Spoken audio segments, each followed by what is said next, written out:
Welcome back, fight fans. We're back again. Not a great result this time, I gotta say. Obviously, if you've been following, man, I went into it so confident, and it didn't pay off. Just definitely not a good week. I will say the upper half, as we call it, the single bets, not too bad. It was really the parlays and the sniper pick that killed us this time, and really actually just one fight, literally just one fight result just absolutely killed us, and we will get into that in a second, of course. So, we will get into that, which was UFC Vegas 76. We'll start with that. Then we'll take a break, and then, of course, we'll go into UFC 290. Volkanovski Rodriguez. Can't wait for that. Amazing card. And this time I'm sure. This time I'm sure we're going to be getting some money because there are some very actually I would say most of the fights on this card are fairly one-sided, and it would be pretty shocking if whoever that person was lost. Although I will say, we literally just saw that this week as well. Had some pretty shocking results, and we will get into that right now. So, opened up with Alexander Romanov, Blagoy Ivanov. Felt really good. Actually, the start of the card, amazing. Worked out perfectly for us. We were rolling right along, looking fantastic. And that opened up with this fight. I picked Romanov. We said that last week. He just looked good. He just looked better. I mean, younger, bigger, terrible cardio we saw in other fights. So a little bit worried about that, which is why we didn't have him in the parlays. But other than that, he's looked pretty good. So we had to go with him in that fairly close in the odds being fairly close. And that was at minus 125 Romanov. So under that minus 200 range. Didn't want to throw him in the parlays, but still seemed like the right pick. So we cashed in on that one. That was 1.8. Cashed in on that. Well, 1.8 units back, I should say. And I did. Oh, so technically we were down money right away because I also picked the under 1.5. Not really close to cashing in. But yeah, so we did not get that, which put us down.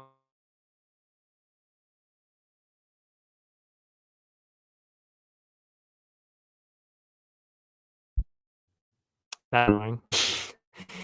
We're going to technological bullshit already and all this garbage. Fuck me. Oh man. What was I gonna say? So yeah, under 1.5 didn't cash in. So that's 2 units put in. We got 1.8 back. That is minus 0.2. Still not terrible, of course, to open the card. Second fight, that was the ladies. That was Luana Carolina and Ivana Petrovic. And what did I say last time? I said I wasn't sure about Petrovic, especially. No, I mean you could have an undefeated record outside of the UFC, but can you bring that in and keep that going against somebody who just had a split decision loss to Joanne Wood? I wasn't sure, so I said, hey, got to put some money on the underdog here. So she was at plus 162 when I put the bet in. 1 unit down. That means we got 2.62 units back. That puts us in the green for the card at that point, no matter what happened with that second bet. And that second bet, just to balance it out, because of course I wasn't really sure, was Petrovic by decision. So that means that we were going to get profit literally no matter what, unless Petrovic got a finish. And actually, I should really say what happened in that earlier fight a little bit, but I'll come back to that after this. I was just right about that. I mean, like, nobody was close to getting a finish, and really Carolina just used that experience, the UFC experience and skill to get the win. That's really all that was. And that's what I said going in. So yeah, cashed in on that. And like I said, yeah, we balanced it out that way by putting Petrovic decision and Carolina dog. So the only way that we would not have made money is if Petrovic got a finish, which seemed fairly unlikely. So that worked out perfectly. Perfect strategy for that. Ended up getting the units back for that. Oh yeah, the first fight though, I should say, Alex Romanov, I should say, did look better. He had better cardio than before, so he has looked to be improving. You know, I still don't think that he's at that level that we thought he was going to be at, but he's definitely still deserving to be in the top 15 for sure. There's no question about that. And he looked pretty good, decent fight. Blagoy never really looked like he was going to be running away with it at any point or turning the tables on him. Romanov just looked like he was in control for the most part. So, yeah, good to see for him for sure because it wasn't really looking good. I mean, Volkov, whatever, that made sense. But the fight against Tybura, that was not a good look. That was not a good look at all. So I'm glad that he's looked a lot better since then. Well, at least in this matchup, because that's the only fight that he's won since then. So looked good. Looked good. Then this is where the entire card dove off a cliff, and I knew immediately we were not going to be making money this card because, that went completely out the window. This was Garam Kuta Teladze, Elvis Brenner, and I mean, like, it was looking amazing for the first 2 rounds. It was like, okay, well, this is going exactly how we expected. I even said, I could easily see this going to a decision. Brenner's very, very tough. We saw that in his other fight. Um, and that's exactly what we were seeing. Garam was very clearly winning, easily very close to getting finishes.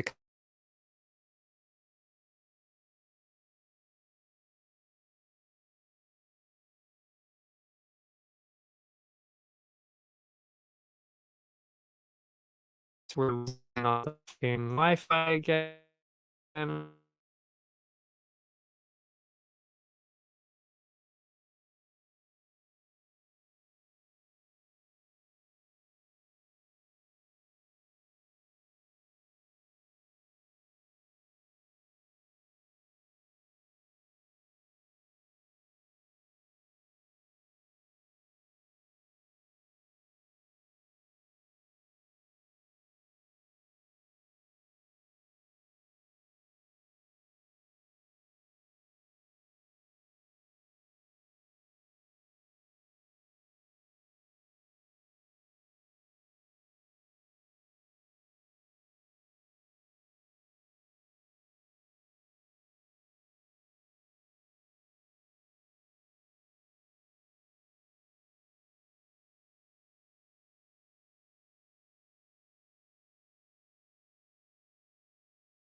I fucking hate this so much.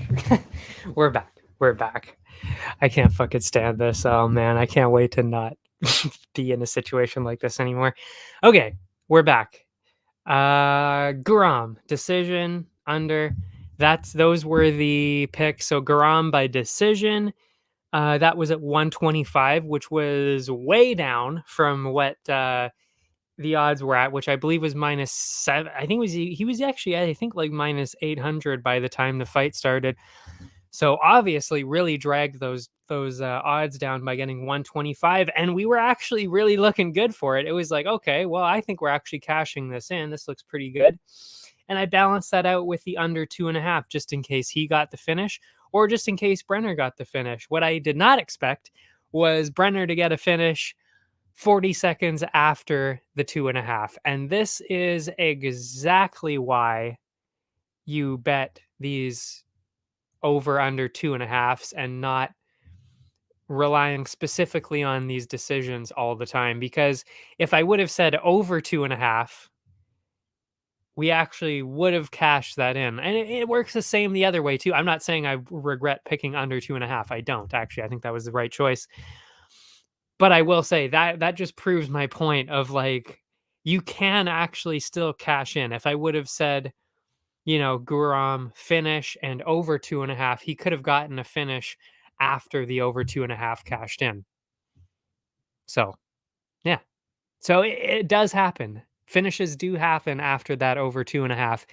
But in this case, that is actually exactly what screwed us. It was we missed it by 45 seconds. So we missed the under 2.5. That would have been at minus 106. So it actually could have gone either way on the bets. I just picked under because I picked Guram decision. So I was balancing it out there. And of course, I expected if Brenner was going to win, he was going to get an earlier a finish because the odds of getting a finish after the over 2.5 is pretty low. But that is exactly what happened, like I said. So again, that matchup just absolutely killed everything. Guram lost. That was also the sniper pick, which I will admit, I will freely admit, that was the one mistake I made this week, was picking Guram because he wasn't even my A position fighter at all. He was actually my B, and that's not what I normally do. Normally, and I even said that last week. I even said normally what I do is I put the sniper pick in the A slot, so then parlays and the sniper pick all through run through the one guy. And I didn't do that this time. And who was the A slot? That was Brito, and he won very easily, which is why I put him in the A slot. So again, just a tremendous oversight, let's say, by putting Guram in the sniper pick position because I just wanted to put a bet in early because I liked the minus 500 odds. That's literally the only reason why I did it, because I was like, he should still win anyway, so it's all good. It wasn't all good. I should not have done that. So that was the mistake this time. Should have had Brito as the sniper pick because he was the A slot. And I can't even, you can't even really say that, oh, you're just saying that because, hindsight. It's like, no, I even said it at the time. And I even said, I normally, the sniper pick is my A fighter. He was not my A fighter this time. So again, I did the exact opposite of what I normally do.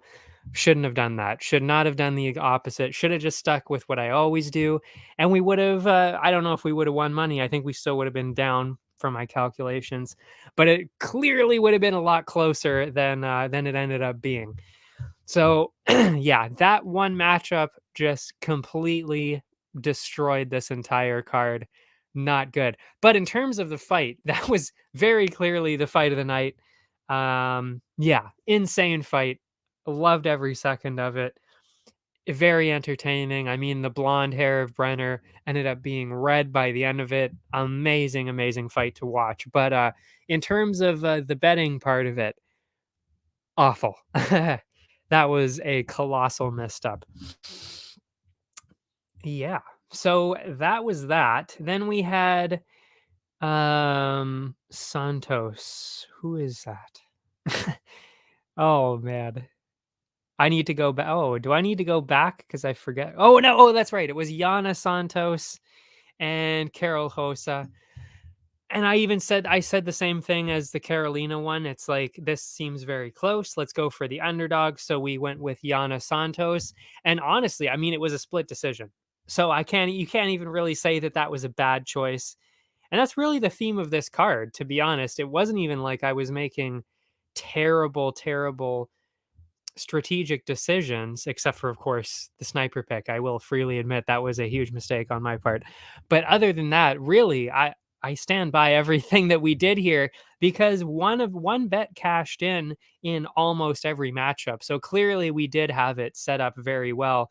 It was just really one huge mistake and a couple of tiny mistakes here and there. But this was not one of them. Again, split decision. So Santos did not cash in. She was at 140. That would have been fantastic. What did I say about who I thought won here? Yeah. Okay. Yeah, it was very close. I do remember this now. It was close. Santos, I thought, was pretty clearly up early. So she won the first round. I think she maybe could have won this. She could have won the second round. I do think that she slowed down quite a bit, and then yeah, she kind of just blew it, honestly. Yeah, she just slowed down quite a bit. She definitely could have won the fight, and it was her fight to win or lose. If you know what I mean by that, like she was in control of the situation. If she really pushed hard to win, she would have won. She didn't, so she lost. That's kind of what I mean by that. And yeah, that's kind of what happened there. I mean, it's just tough. I mean, it was a split decision, really close. Any of those really could go either. Well, most of the time, if it's a split decision, it could go either way. We've seen it where it hasn't, but this was one of those close ones. I wasn't completely shocked though when they read out the result. I was maybe a little more surprised that it was a split because I thought, okay, yeah, Hosa probably won it. But again, second round, pretty close. Really could have gone either way. So again, no regrets on that one. And also, I did actually ended up balancing it out with Hosa decision, which is what I did in that other fight too, the Petrovic Carolina one, and we balanced it out perfectly. So what I did was, as I said, I had Santos the dog that was 140, and then I had Hosa decision at minus 110. So that means that we did cash in Hosa decision because she got the decision win, split decision at minus 110. So that was 1.9. We got 1.9 units back out of the 2 units that we put down. So like I said, even though the split didn't go in our direction, we still almost got our money back. 0.1. I mean, 0.1 units, pretty much nothing at that point. So we're still good. Like I said, again, it was really the fight before that, which is why we were down by so much so early. It was really that one fight. Because if you discount the the Guram fight, we were actually still up at this point. But yeah, the Guram one just absolutely killed it. Then we move on to Joe Anderson Brito, who was, as I said, my A fighter, my A position fighter. And he absolutely just destroyed Wilson exactly like we knew that he would. It was not even close. I mean, well, actually, no, I can't even say that really, because Brito he was stuck in a submission for a little bit. I mean, it looked kind of close, but again, it was like, okay, well, as soon as he gets out of that, you know, that's probably it. Yeah, ground and pound, easy ground and pound finish after that. Made a slight error. I mean, I can't even say it was an error because I made the informed decision. It was because he was at minus over 1,000 people. I mean, like, you got to lower the odds somehow. So to lower those odds, what I did was I picked Brito submission. I went with a submission, and I'll tell you why. He had a bunch of submissions. Wilson had been submitted multiple times. Plus, the odds were much, much better for us using the sub because the KO was actually, I think, at like minus 100 something. So it was actually still in minus money territory, which isn't really that smart when you're trying to do that, especially like I said, when you see submission wins on Brito and submission losses on the other side, it made more sense to go for that instead. So he did not get the submission. He got the KO instead. Again, don't really regret that. That was kind of a 50-50 thing. I mean, he was on the ground. He was on the ground. He could have gone for a sub, decided to go for ground and pound instead. No way to see that one coming. It's just one of those things. So no regrets there. Just it happened. That's it. And the other way balanced it out. I put first round for either fighter, did not put a name on it just in case. That was at minus 250, which is astronomical. But if you looked at it, Wilson had mostly first round finishes. I think he had almost all first round finishes. And Brito had a lot of first round finishes. And let's be honest, seemed like it was going to be over for Brito. He would get the win pretty early anyway in the first round. So decided that was a pretty good one. Was right about that. Minus 250. That gives us back 1.4, which is exactly why I don't usually bet on things over that minus 200 because the reward, 1.4 units, you only get 0.4 units for being right. That's not really a great investment. But on this one, like I said, it seemed like a done deal that this was going to be in the first round. Also, again, the odds in this one were just so elevated. They were just in the stratosphere, these odds. So had to bring them down somehow, had to get something going. So yeah, And like I said, we did get a little bit back. I mean, 1.4, we put 2 units down. So that was 0.6 down because of that. But of course, what would have balanced it out would have been if he was a sniper pick, which he should have been. That would have brought us in the green for that matchup. But again, that was a mistake by me. That was a terrible, terrible mistake by me. That will not be happening again anytime soon. I've learned I mean, I say this every time I learn my lesson and then I do something else that's pretty stupid. We're getting there. Again, we're just starting this system out. We don't know. But we're getting there. We're getting there. And like I said, I mean, it really was not terrible in terms of how far we were down, except for, of course, if you add in the sniper pick. But if you disregard the sniper pick and you even include the Guram fight, we were 2 down at this point. 2. Only 2. So I mean, again, if you're not doing the sniper pick, so you discount that as and put that as a separate thing, we're only 2 down. So really not a huge deal at this point. Yeah. So we're still doing okay. After that, it was Kevin Lee, Renat Fakhretdinov. I wasn't sure how Kevin Lee was going to react to this one, which is why I did not have Renat in the parlays. I'm not really sure why. I feel like it was because I was so confident about the other ones that I was just like, let's just leave him alone. Let's just leave Renat out of this just in case Kevin Lee gets some kind of crazy finish. Instead, it was Renat that got the crazy finish. I mean, absolutely slept Kevin Lee, made him faceplant on the ground with a crazy submission that I don't even know. It was really weird to watch. It was like, I don't know if this is in, like, how is this in? Is this deep? I can't really tell. It's really hard to tell from the angle. And then we see the ref stops it and Kevin Lee just face plants on the ground. And it was like, okay, well, clearly that was very much in. And yeah, he was definitely out of it for sure. So we had Fakhretdinov decision, balanced it out with the under 2.5. Of course, I did that because just in case Kevin Lee got a finish, that would have been the under 2.5 as well. And that was at plus 125, which I thought was pretty ridiculous. So we cashed that in. We got the plus 125 for the under 2.5. Nailed that. That was 2.25 units back, which of course gives us profit no matter what, which is good because, like I said, balanced it out with Fakhretdinov decision, which of course did not cash in because he got the early finish, which was very quick, actually. I think it was less than a minute in. Yeah, but I mean, he dropped him with a huge shot before that too, a knockdown too. So it wasn't even just a submission. It was just nothing coming for Kevin Lee. And I hate to say it, but I don't know if we'll be seeing him around. I gotta say, I don't know. Like maybe he'll be one of those guys that we see on the PFL, maybe Bellator or something.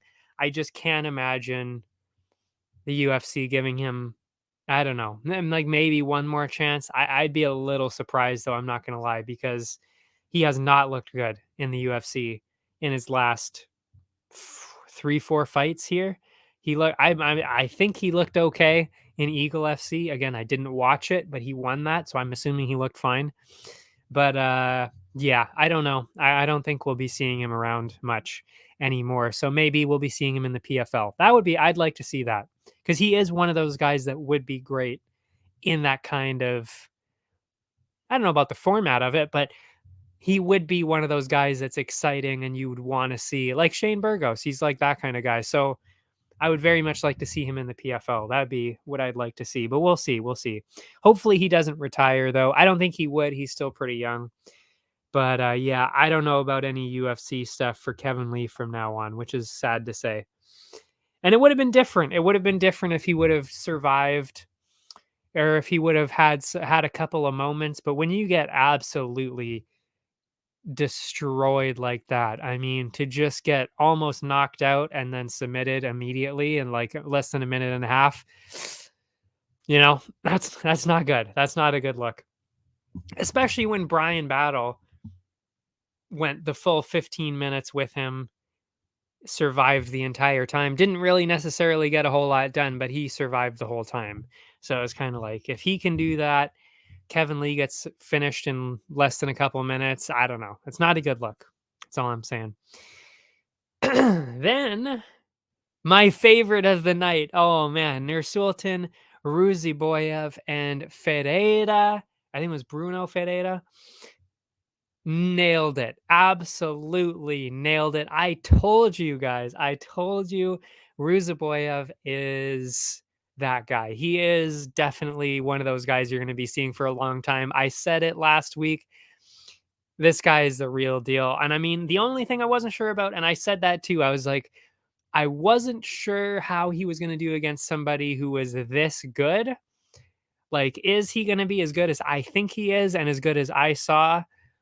1000%. Yes, he is. He is very much as good as I thought he was, even maybe even better than I thought he was, because there was literally no question about it. I mean, Ferreira just walked straight into a punch from Ruziboyev and just got flattened. It wasn't even a big shot. I think it was actually just a straight. I might have even just been a jab. I'm not really sure. I can't remember. But I remember I did write it down though that he literally just walked straight into it. He had his fist out and Ferreira just went bam, walked right straight into it, face first, fell backwards, ground and pound. That's it. Amazing. And yeah, we will be seeing this guy a lot more, and he will be climbing those rankings. I am sure of it. Insane. So huge cash in on that. Of course, Ruziboyev being the underdog, that was at plus 180, cashed in on that. That's 2.8 units just on that bet. And because they both had so many first round finishes, I said first round for either person. That was at minus 165. That also cashes in, and that was plus 1.62 units back. So that's 0.62 plus 1.6 or 1.8, I should say. So that's, 2.4 units back for that one matchup alone, because I nailed it perfectly. And that brings us to even. We were even on the card at that point. Again, if you exclude the sniper pick, that of course brings it down by quite a bit. But again, if you ignore that, we were doing really well at even right there. And then this is where the card really took a bad turn for us, with some surprising results, I gotta say, and some unlucky results too. Not even just surprising ones, but a little bit unlucky on a couple of them as well. Yeah, so that opened with, I think this was the main card now. That was Saint Denis and Bonfim, and that is where the real surprise was. I really did not see that coming at all. Yeah, so we put money down on Bonfim finish. That was at plus 100, looking pretty good. Of course, because he was such a huge favorite, had to bring the odds down. And then I balanced that out with the over 2.5, because I thought, and I think it was pretty reasonable to assume that after what we had seen from both guys, that if Saint Denis was going to win, it was probably going to be because of a decision. Or actually, I don't even know. Maybe I did play that wrong. Maybe I should have gone Bonfim decision and then under 2.5. But under was minus money. Tough to say. That's tough to say.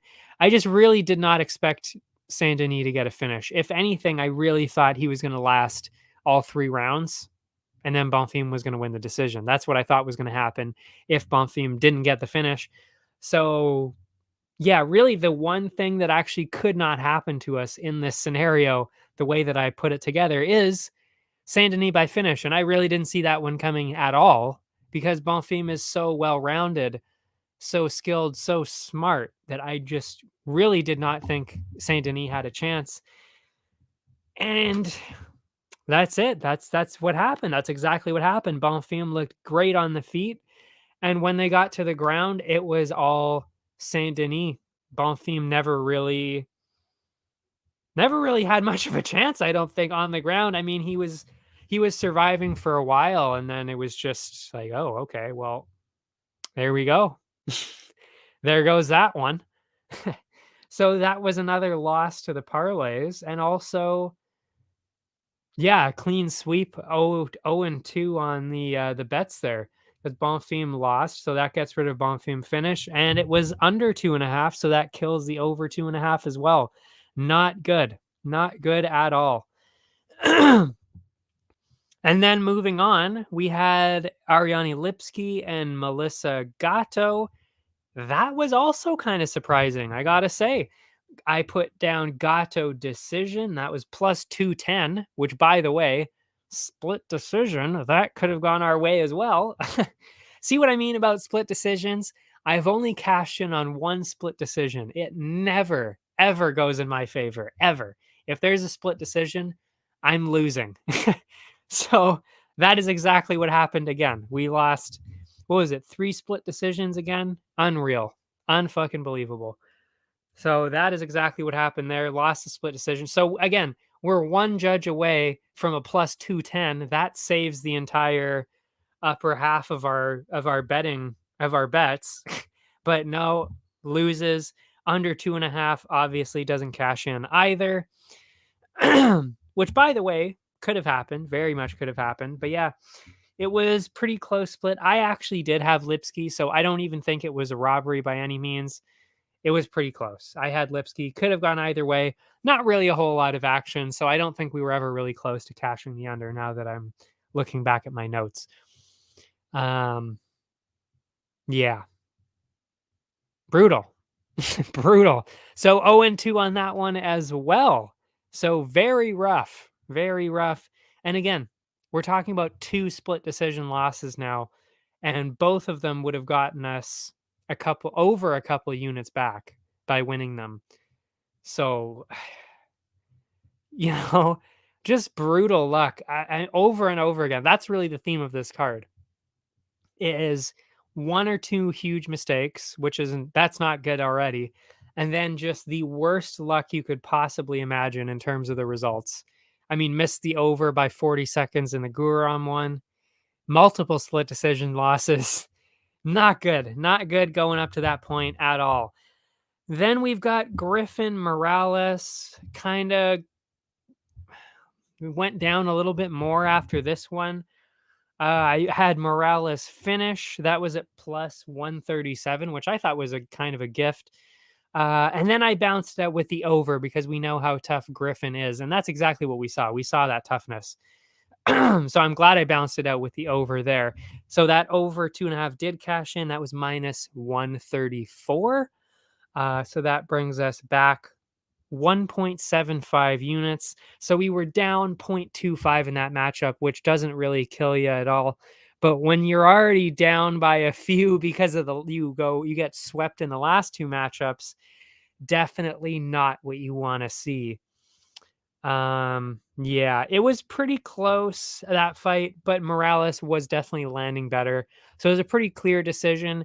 I don't remember it ever getting too close to a finish. I don't remember going like, whoa, that was a crazy one. I don't remember doing that, and I didn't really write it down either. So that means to me it probably was never really close to getting the Morales finish. But we had to put it in there, so because it was plus 137.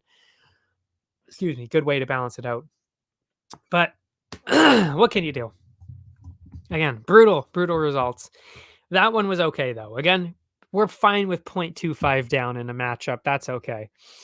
But because of those last 2 fights, that means we were 5 units down. 5 units down with only 2 fights to go. And I'll admit, I was actually feeling pretty optimistic going into those last 2 fights because it was Damir Ismagulov and Grant Dawson, and then of course the main event, which was Strickland Magomedov. So I felt actually still pretty good about the fact that we could come back from 5 units down. I thought we were going to break even on that. But the next matchup was also, I gotta say, a huge surprise. I was not really expecting Damir to get handled like that. I thought he was going to be, obviously the grappling of Dawson was going to be a problem. I thought, okay, he's going to get probably pushed into the fence. a few times, quite a few times, and then what he would do is he would then break off, and then if he got taken down, I thought he would get back up, and then I thought he'd get back to the striking pretty quickly, and Dawson would be in rough shape in the striking department. And then I thought over those 3 rounds, with the grappling of Dawson not really working out, that then we would see, of course, Ismagulov start to really get going with the striking, hopefully get a finish or a fairly convincing decision. That's what I thought was going to happen. That's not what happened at all. Demir really just had absolutely no answer at all for the grappling. Could not get back up. Just controlled for, I don't know how long. I didn't get the exact stats from it, but I mean, from what I remember, it was most of the fight. So it was probably about 12 minutes of control time, 11 or 12 minutes of control time from what I remember. So yeah, it was really just Demir just could not get up. And you can't even say that he wasn't trying. He was doing a very good job of defending the submissions, and he was really trying to get back up, and he did get back up quite a few times, and then it was just Dawson would then just go right back on it, get a takedown, and then take him down again. So it was just absolutely relentless from Dawson. Demir had no answer for it. And yeah, that just absolutely murdered the rest of our chances there. We had absolutely no chance to get our money back after that. Ismagulov minus 120, got a great price on that. Did not cash that in, obviously. Easy win for Dawson. I mean, again, you can't really say it was easy, but it never looked in doubt, really. And I will say, actually, because I even wrote down here, Demir did look good on the feet. So I was right about that, and he was doing well on the feet. It's just, as soon as Dawson went in with the grappling each time, it was like, oh man, he is not having a good time with this grappling. And yeah, and then we had the under 2.5 because I thought, okay, well, Demir could get the finish. He could have, I guess, if he kept it on the feet, but he didn't. He couldn't, I should say. So yeah, that didn't cash in either. That's another sweep, not in our direction. So 0-2 on that one as well. So yeah, we were already 5 down. That brings us to 7 down. Absolutely fucking abysmal at that point. So it was like, you know what? That's awful. Let's hopefully just finish this card out with a great result from Strickland. And that is what we saw. That we did end up seeing. So I redeemed myself a little bit in the main event by getting all 3 of my bets right. But yeah, I mean, it made a small dent in the losses, but not enough to not enough to feel good about anything, that is for sure. So we put Strickland down. We said that last week already. I'd already made the bet, minus 175. Fantastic price. Oh, actually, no, it wasn't a good price because it ended up going down. So I screwed myself out of probably half a unit because he ended up going down quite a bit. But yeah, cashed in anyway, 1.57. Well, I should say, yeah, what happened in the fight too. The eye poke, I mean, right away, I was worried actually because he said he couldn't see, and the double vision couldn't really see that well. It was 30 seconds into the fight that happens. Fuck, that's not a good way to start. Especially when Magomedov is kind of trying to get a knockout here. So when you can't see properly, not great. That's not great for the defense. So I was a little worried. Thankfully, pushed through it like the savage that he is. Yeah, so a little bit rough in the first round. Magomedov definitely took advantage of that, of the eye poke. I'm not sure why there wasn't. I guess it kind of makes sense why there. Oh no, actually, I think there probably should have been a point taken away because it was a pretty bad eye poke, and it was not really. I don't know. It was kind of a suspect one as well. Could have easily taken a point away, didn't. And it clearly impacted the fight. So already, if it impacts the fight, you really should be taking a point away anyway. But either way, did not take a point away. Whatever. Didn't need it anyway. So second round, he comes out and Strickland just looks like, okay, I felt you out in the first round. Didn't really feel much, so we're going to go all in. And that's what he did. Pushed forward, relentless offense from Sean Strickland. Got an easy finish, like easy finish. Magomedov walking away, then just basically falls to the canvas and is like, "Yeah, we're done here. I don't want to be here anymore." Which is what Strickland said too, and that's exactly what it looked like too. It was kind of like, "Oh, he just doesn't. He knows he's not going to be getting out of this fight anymore. He doesn't want to be here." So that was it. Easy win for Sean Strickland, for Shawnee boy there. So minus 175, that cashes in 1.57. Amazing. I went under 3.5 just in case something like that happened, because I actually felt pretty good about that. I even put on Tapology, I put Strickland by finish, and I did that on, of course, Verdict MMA as well, where I am still firmly in the top 10 in all 3 of the major leagues. And yeah, and that was a pretty good call. That was plus 115. I could have gone even lower. I could have gone under 2.5, but I thought 3.5 was the good one, because that was the tipping point in terms of the plus minus. That's where it turned into the plus. So that's where I went with it. Plus 115, cash that in, 2.15 back.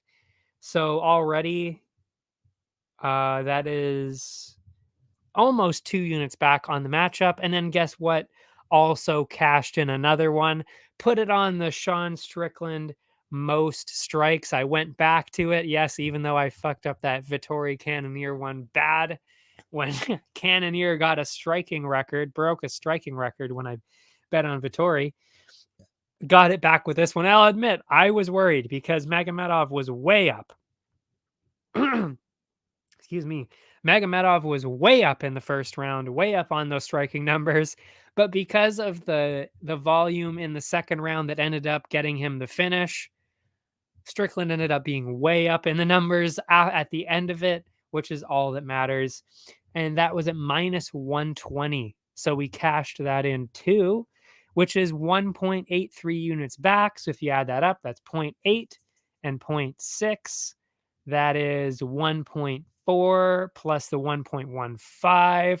That's 2.5 units. 2.5 units up just on that last matchup. So like I said, we killed it on that last matchup. That really cut that that really cut that in half. That actually did cut the losses in half because of that last matchup. But yeah, absolutely brutal results. And we'll go through the rest of the results now too, of course, with the parlays, which is really where we took the biggest hit. So if you include that sniper pick, which again was Guram, that was at minus 500. So I put 5 units in. We like to go for 1 unit of profit for each time you cash that in, or at least half a unit or something. That ended up being the big mistake. Should have gone with my A fighter, which was Joe Anderson Brito. What I would have done is I would have put in also 5 units. He was at minus 1,000, I believe, when I saw the line when it started. So we would have been shooting, we would have gotten half a unit profit. So if you calculate that in, we would have only been, if you do the math, we would have only been 2.5 units down for the upper half. And that really wouldn't have been that bad. It would have still been pretty unlucky, but it wouldn't have been that bad. Instead, we were at minus 8 because of that. So that's minus 5 because of Guram alone, minus 5. And then, of course, some huge, just ridiculous losses in some of the other ones. I mean, like I said, it was more so just getting very unlucky over and over and over again. I mean, like I said, 2 split decision losses. That kills it. Again, the main mistake was the Guram, switching that out. Should have had Brito. And again, the 40 seconds that Brenner, like if Brenner even gets the win a minute earlier, that gets us an extra 2 units. So that already almost breaks it to even if we would have had Brito. You know, it's like there's so many other things that could have just just tiny, tiny things that could have helped out, and none of them happened. We were just getting screwed at every corner. Really didn't get lucky at any point with anything. We were, and this is again usually the theme of how these results go for me. I either get them very easily, and there was never a question that I get them, or I don't get them at all. That's usually what happens, and that is exactly what happened here. Brutal. So -8 on the upper half because of the sniper pick, which was -5 alone in itself. And then we'll go to the parlays. So again, if we go through the lineup, A was Brito. That did cash in exactly, which is why I said should have stuck with what I always do, which is have the sniper pick as A. It's it is the most confident person, the person that I'm most confident in, and that was Brito. So why did I do Guram? Couldn't tell you. Saw a good price on Monday. Thought I liked the -500. I was like, this is going to go way out of control. Let's just put $5, 5 units on Guram. Made a mistake. Shouldn't have done it. Got stupid with it. Wanted a little bit more profit. Didn't pan out. Should not have done that. My bad. B was Guram, as I've said at least 20 times now. That did not cash in. C was Bonfim. He did not win either. So that's B and C who already lost. That already kills, I think, every parlay. Yeah. No, it doesn't kill every parlay. There's still ADF if B and C lose. But sadly, F and D and F also lost. That was Ismagulov and Gato. So brutal, absolutely brutal results. And then, of course, E cashes in. That was Morales. So we got that one. But yeah, brutal, brutal results. So that means, of course, as you would imagine, with 4 of those people losing, none of the parlays cashed in. None of them even close. None of them were even 1 away. Just absolutely brutal results for that, which was -3.5. So -3.5 plus -8, that brings us to -11.5 for the week. By far the worst week I have had so far with this system, at least on camera. So definitely not a good week last week. That was a rough one. Valuable lessons learned. That is for sure. But again, as I mentioned earlier, though, I do feel very, very, very confident about this week because although, I mean, again, it's actually what we saw last week pan out, essentially. That's what we're having this week. Again, there are a lot of one-sided matchups, and we'll get to that very quickly. We will have our break first, though. So we will get into that. We will have our break right now, and then we will get into UFC 290. I will see ya right after this. Allow me to introduce High Stick Vodka, a new way to celebrate victory. Gather around the glass with an award-winning, ultra-premium Canadian-made vodka. You probably won't listen when I say High Stick Vodka has a smooth, hard-hitting taste, or that it's developed in the birthplace of hockey. You won't listen when I say High Stick Vodka is a tribute to the game of hockey, or when I tell you it's distilled 4 times using Canada's purest mountain spring water to provide an authentic, remarkable flavor. But maybe you will listen when I say it comes in a f***ing hockey stick. Showcase your passion for hockey with our limited edition hand-blown hockey stick bottle. Whether you're celebrating victory or drinking to defeat, High Stick Vodka is better after every shot. Visit us at highstickvodka.com. It also comes in this regular bottle. Celebrate victory. Drink responsibly.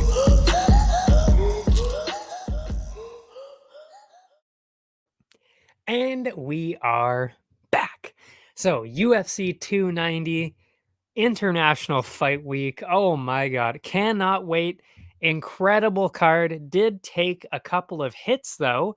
Just in this last 2 weeks, we've seen how many matchups fall through and get revitalized here. I think it's been at least 3 or 4. And I gotta say, a couple of them are pretty disappointing. And we'll get into those as we get through the card here for sure. But yeah, a little bit disappointing in terms of the matchups that we lost, because there were some real good ones that I was looking forward to, and that everybody should have been looking forward to. But yeah, it didn't pan out. Some late injuries, which means we're getting a lot of UFC debuts against some very elite talent, which I don't know if you've noticed, has not been working out well for actually, I don't know, actually, a couple of them have worked out well for the non UFC people, but for the most part, has not been going well on the other side of it. And sadly, I hate to say it, but they are going to get absolutely annihilated this time, because all of the late replacements are facing people that I thought were probably going to win against the better people in the first place. So yeah, some people are gonna get. I hope they got paid a shit ton of money, because they're gonna get finished real quick. Some of these guys, and we'll get into one of them fairly quickly. But we'll start with the way that the card's starting as it stands right now, which is Esteban Ribovic and Camuela Kirk. This is definitely one of the closer ones, because let's be honest, I mean, as we get through these odds, you'll notice these odds are not close, a lot of them. So this is actually, I think, the second closest fight on the entire card, which is saying quite a bit. The odds as it stands are, I should say, minus 148 for Ribovic and plus 120 for Kirk. I think that's actually pretty perfectly priced. And I already made my pick. I already put down the money for this.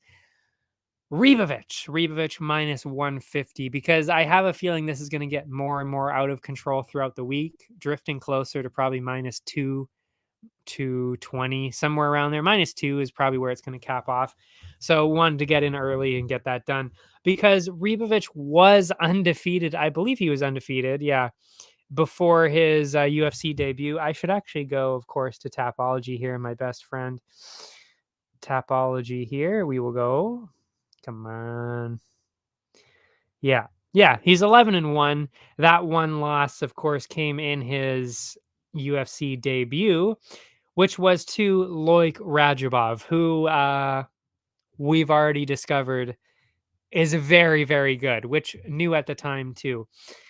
And he survived the entire 3 rounds. He was doing pretty well for some of it, but yeah, Loic is just really that good. As for Camuela Kirk, we haven't really seen much from him. I mean, he beat Amir Khani, which is slightly impressive, but I mean, if you didn't catch on, and I honestly didn't catch on right away either, that was at featherweight. So he's used to fighting at featherweight. He beat Amir Khani, then ended up getting finished by Damon Jackson, again, featherweight. And he's going against a fairly large, I might add, lightweight. Average to slightly above average size for Ribovic in terms of lightweight. And I mean, he went against one of the biggest lightweights in terms of Loik Rajabov. So I know for sure Kirk ain't finishing Ribovic. That's not happening, because he's going up, he's going up from featherweight to lightweight. He wasn't getting finishes there, and Ribovic wasn't finished by Loik Rajabov, who absolutely slammed him, absolutely clocked him. A huge punch, 5 seconds into the fight. So if he didn't get finished by that, nothing's going to finish this guy from Kirk. So already that really should lean you towards Ribovic, just based on the size alone. And we know that if Rajabov didn't finish him, Camuela Kirk is not going to finish him. So already huge advantage to Ribovic. And he just looked better too. He showed some pretty good skills against Loik. Camuela Kirk wasn't really throwing out a whole lot of offense in either one of those fights. So I haven't really been impressed. I think Ribovic is kind of just going to walk away with this one, probably in a decision, but could get a finish. But yeah, minus 150. That's what I took it at. I think that's great. That is a uh, fantastic odds for him. That being said, I will not be putting him on the parlays, partially because I learned my lesson, of course, from last week, but also there are so many massive favorites on this card. Why bother throwing in Ribovic and potentially throwing a wrench in my parlays? That just seems stupid. So, not doing that. But yeah, minus 150 Ribovic, love it. Love it. Keeping that. And then the over under, they are actually favoring the under right now. Totally understand because again, Kirk was finished by Damon Jackson. Ribovic is much larger, being that he is a heavyweight. I mean, not not a heavyweight, a lightweight. That's the exact opposite of a heavyweight. But yeah, he looks way bigger. He's way stronger, way bigger, more active. I mean, just all around, definitely very much could get a finish. But at minus 175, not really a huge fan. So, we'll go for the over. I'm fine with that. Plus 137. It balances it out at least a little bit. Yeah. I don't know, actually. Now I'm thinking, I'm like, what if I did over and then Ribovic finish again, like I usually do?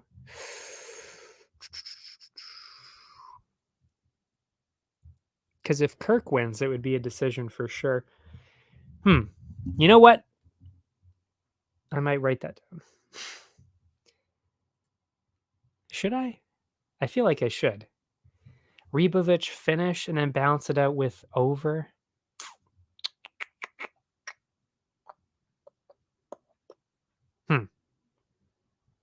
That remains to be seen. I'm still thinking about that.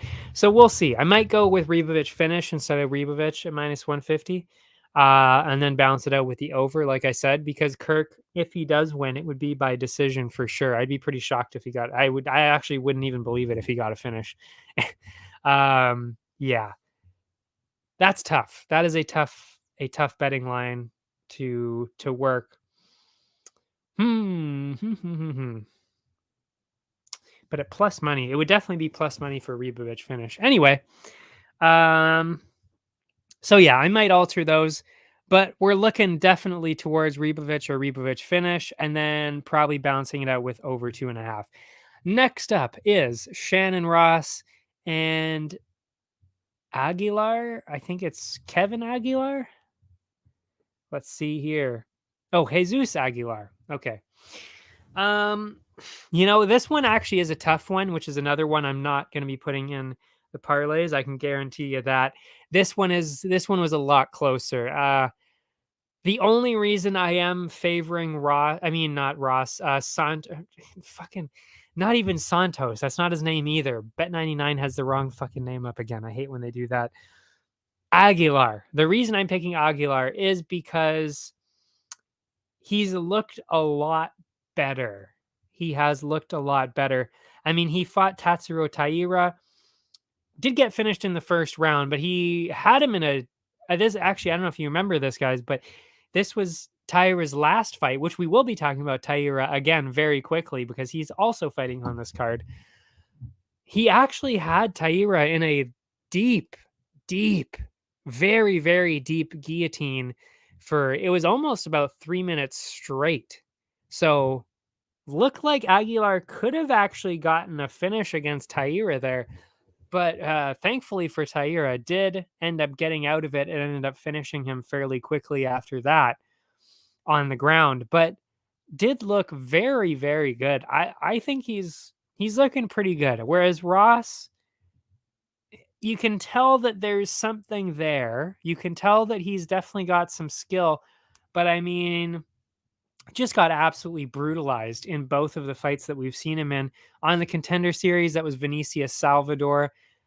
One of the best fights I've seen on the Contender Series, but Salvador absolutely demolished him. I mean, he smoked him multiple times. I don't know how he even lasted to the end, well, as long as he did, which was almost the end of the second round. I have no idea how he lasted that long. So he's definitely a pretty durable guy, but I think now it's not the striking that he needs to worry about. It's the grappling. And I just don't really think he can. I don't know if he can overcome that. And even the pace of Aguilar was something else. He's got the shortest reach in UFC history in terms of the men. So he's obviously does not have the length, but he always deals with being the shorter person, and he does very well with that. So I don't know. I considered going with Ross, but honestly, I mean, 2 losses in a row, 2 finishes in a row, 2 finish losses, getting finished twice in a row for Ross. And Aguilar lost to one of the best flyweights that we see around right now, one of the best prospects, Tatsuro Taira. So, you know, I definitely give more of the benefit of the doubt to Santos on this one.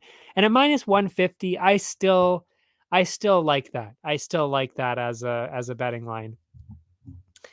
Yeah. And in terms of the over under, they are definitely favoring the under. That's minus 140, which makes sense. I mean, all 3 of their fights actually in front of UFC audiences, actually all 4 of their fights in front of UFC audiences, because he was Aguilar. I had to remember the name because Bet99 keeps showing me the wrong name. He was also on the Contender Series, so that's 2 wins actually. The point is, there were 4 finishes. All 4 fights that they've been in front of UFC audiences have been finishes. So I definitely see why. Minus 140. I don't know. They're both very tough. But yeah, I could definitely see that. I very much see this probably going the under as well. So I'd be taking the under 2.5, minus 140. The odds are pretty good in there too. I mean, it's still under minus 200. So if you think about it like that, I'd probably be going in that direction, especially when you consider Aguilar has only been in 2 decisions in his entire career. As for Ross, let's see here. 1, 2, a few decisions here and there. But again, mostly finishes. And from what I saw, this is going to be another barn burner for sure. Like, there's going to be a lot of action here. So I would not be surprised if there was a finish again. That would make a lot of sense. Whew.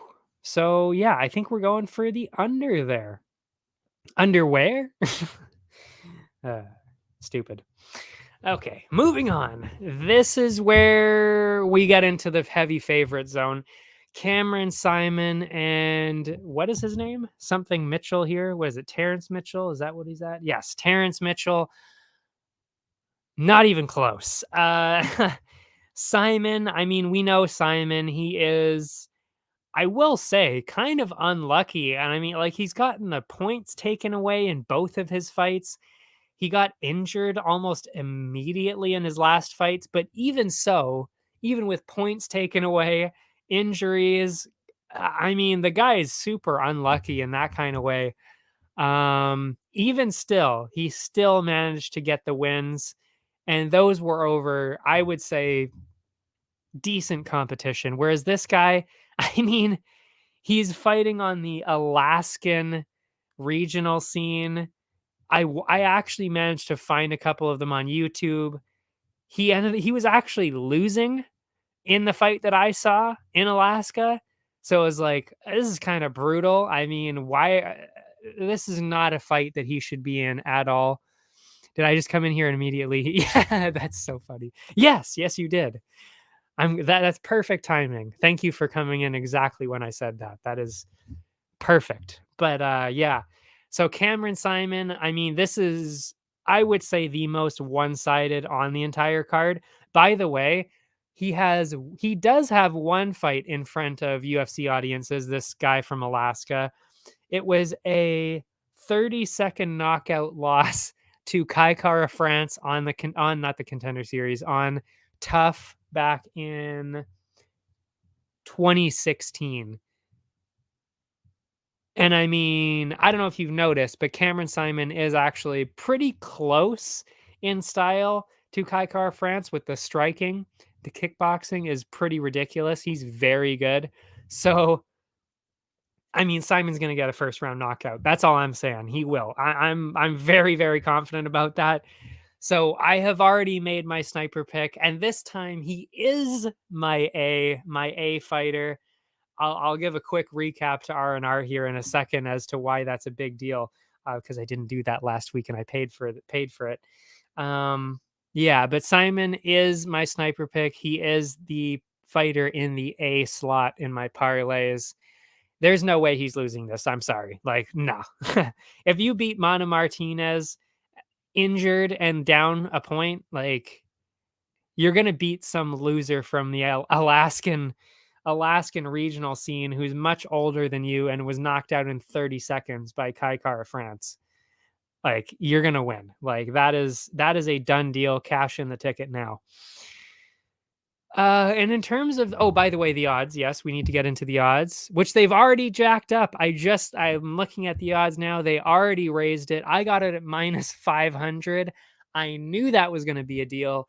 It is already at minus 550. So I got in early. You might want to get in early too if you're going to go in that direction. Minus 550 for Cameron Simon. Amazing. Sniper pick right there. The over-under is, as you would imagine, at over-under 1.5 rounds, and it is at minus 155 for under 1.5. I will not take that because what I'm going to do instead is I will take first round. And that should lower it slightly, hopefully into the plus money, but I doubt it. It's probably more like minus 110 or minus 100, something like that. Almost even money. That's probably what you're going to get it at. But yeah, that's what I'm going to do, because especially if you watch Simon's last couple of fights, the striking is pretty ridiculous. He is very, very good, especially for his age. And the other guy is terrible. So yeah, that's not a good combination. And he quits. He's not really the kind of guy that lasts a long time, this other guy, as you could tell by the 30-second finish. Yeah. So then we're moving on to Vitor Petrino and Marcin Prachnio. This is another kind of one-sided one. It should be one-sided. It's definitely not super high up on my parlays, but it's definitely one where it's like, it should not be close. Petrino, huge power, unbelievable power, really. Excuse me. Really good grappling and really good striking. So he's very well-rounded, super dangerous. Prachnio, not so much. Doesn't really keep a super high pace. Doesn't really put out a lot of stuff. Doesn't really hit that hard either. Lots of kind of clinching and kicks from a distance. I don't really think you want to play around like that with somebody like Petrino. I think that's how you get knocked out. So yeah, I'm going with Petrino finish because he should definitely get a finish here. I mean, I don't really think this is going to be super competitive. But again, just in case I'm wrong about that, like I was last week, he will not be up super high on the parlays because that's at least somebody with experience. Prachnio is somebody with experience. So I won't go super crazy on leaning towards Petrino this time. But still, very much the heavy favorite. And he is at minus 275 right now. Makes sense. I actually kind of thought it would be a little bit higher. So minus 350. That's probably what it's going to end up at, minus 350, somewhere around there. So take it while you can. And make these parlays while you can too.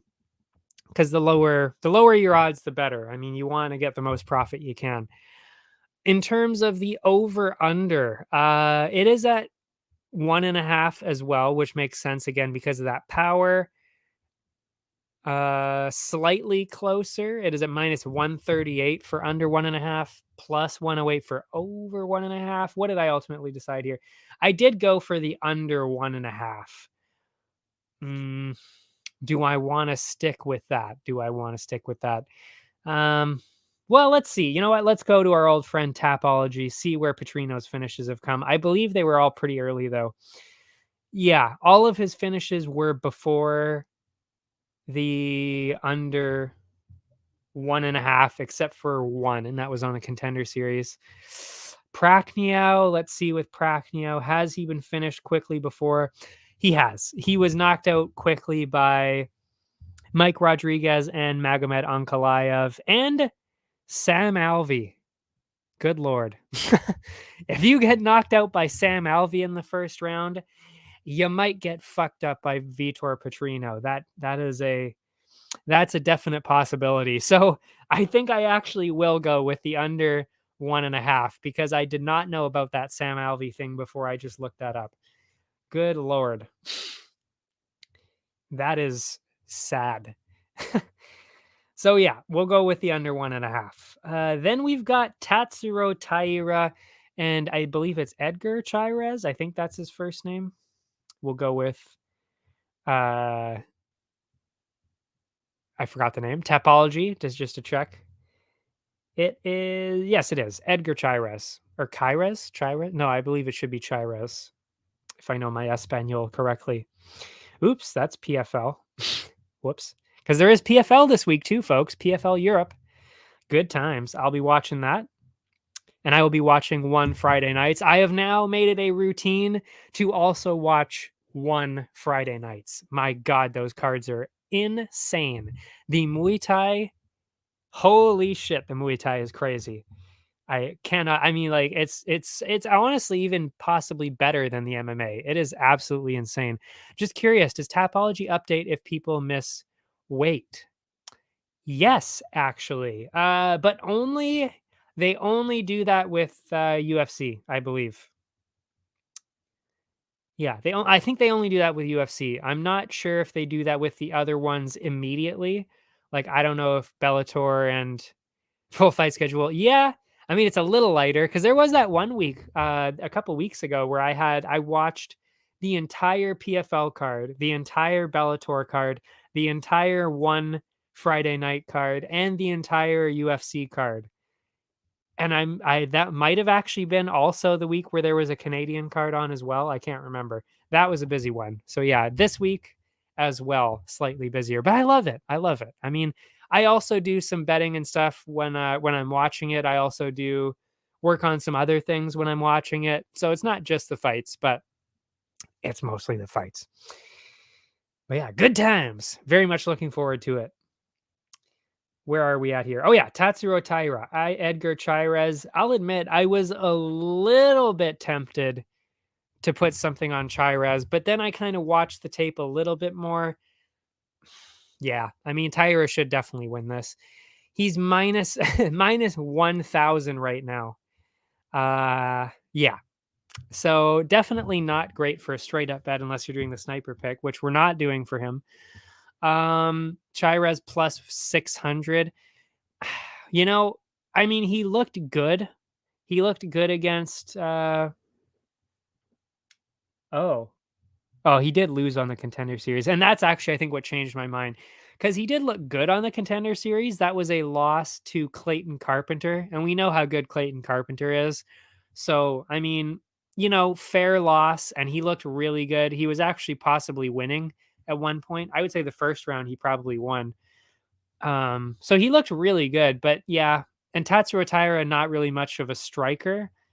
But the grappling of Taira is pretty unreal. So yeah, I think that's going to be kind of the problem there, especially since Carpenter, I think from what I remember, ended up kind of winning that fight with a little bit more grappling. So if Carpenter can out grapple him like that, Taira should be able to do that as well.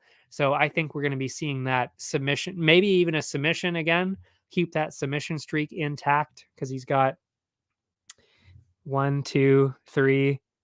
Oh no, he did get a decision in there, but he got triangle armbar decision, rear naked choke, triangle choke, rear naked choke, and then he got ground and pound a couple times before that.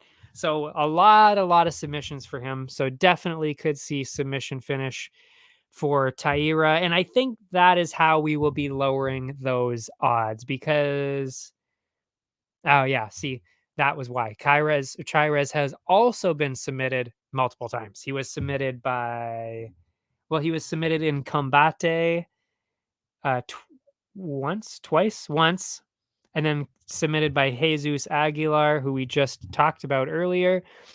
And yeah, so submitted twice. You got one of the best submission guys in the flyweight division right there. That's a problem. That is a problem. So we will be lowering those odds with a Tyra submission, I believe. That is probably the direction that I will go. And the over under is at, interesting, at 1.5 rounds. And it is under 1.5 is at -134. That's tough. Over or under? I mean, I'm probably going under again on this one, to be honest, because it really is like Taira really is that good. And he's also that aggressive. There's also a huge grappling. Yeah, submission finish as well. Yeah, for sure. Well, that's definitely what I did on Topology. That's a sneak peek of when you're going to lose again this week, JK. But actually, I don't even know what happened. Did you win last week? Who won last week? Because I didn't do very well last week, so you might have beaten me. I actually didn't check the results.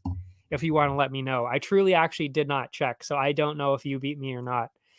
But I did know that I was playing you for sure. I remembered that. Anyway, yeah, I just think under 1.5 is probably the safer way to go. -134. I like those odds. They're not amazing, but I think that goes in our favor for sure. You won last week. How dare you? How dare you beat me?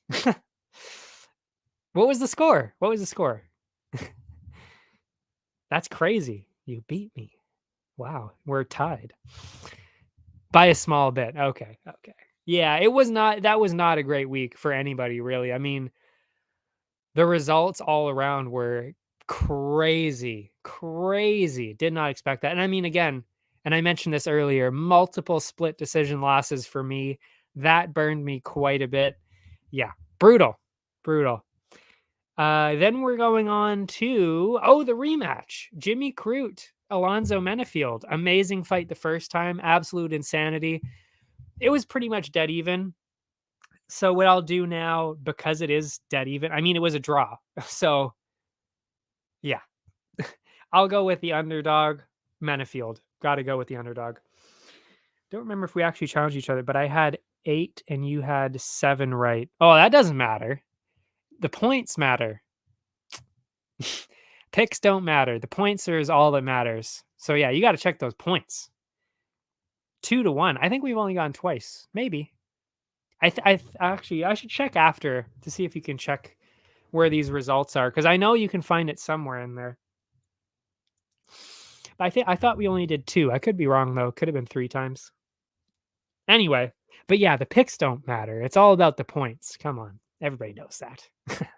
Because if the picks mattered, trust me, I would have won a lot more tournaments here and there, because I tend to struggle with the points sometimes. I used to be much better with getting points, but now it's like I'm better at getting the picks, but not getting points, which is rough on Tapology. That's not a good combo. You want to get as many points as possible for sure. That's why I used to win on these. Oh, you won the points too. But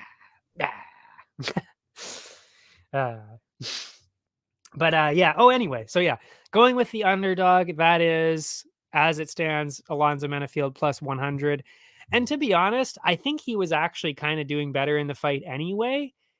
And I mean, Crute was at home. It was in Australia, and he still got the draw, still was losing the fight. Really, the only reason that Menefield ended up losing was because of a point deduction. So if there was no point deduction, he actually wins the fight by a unanimous decision.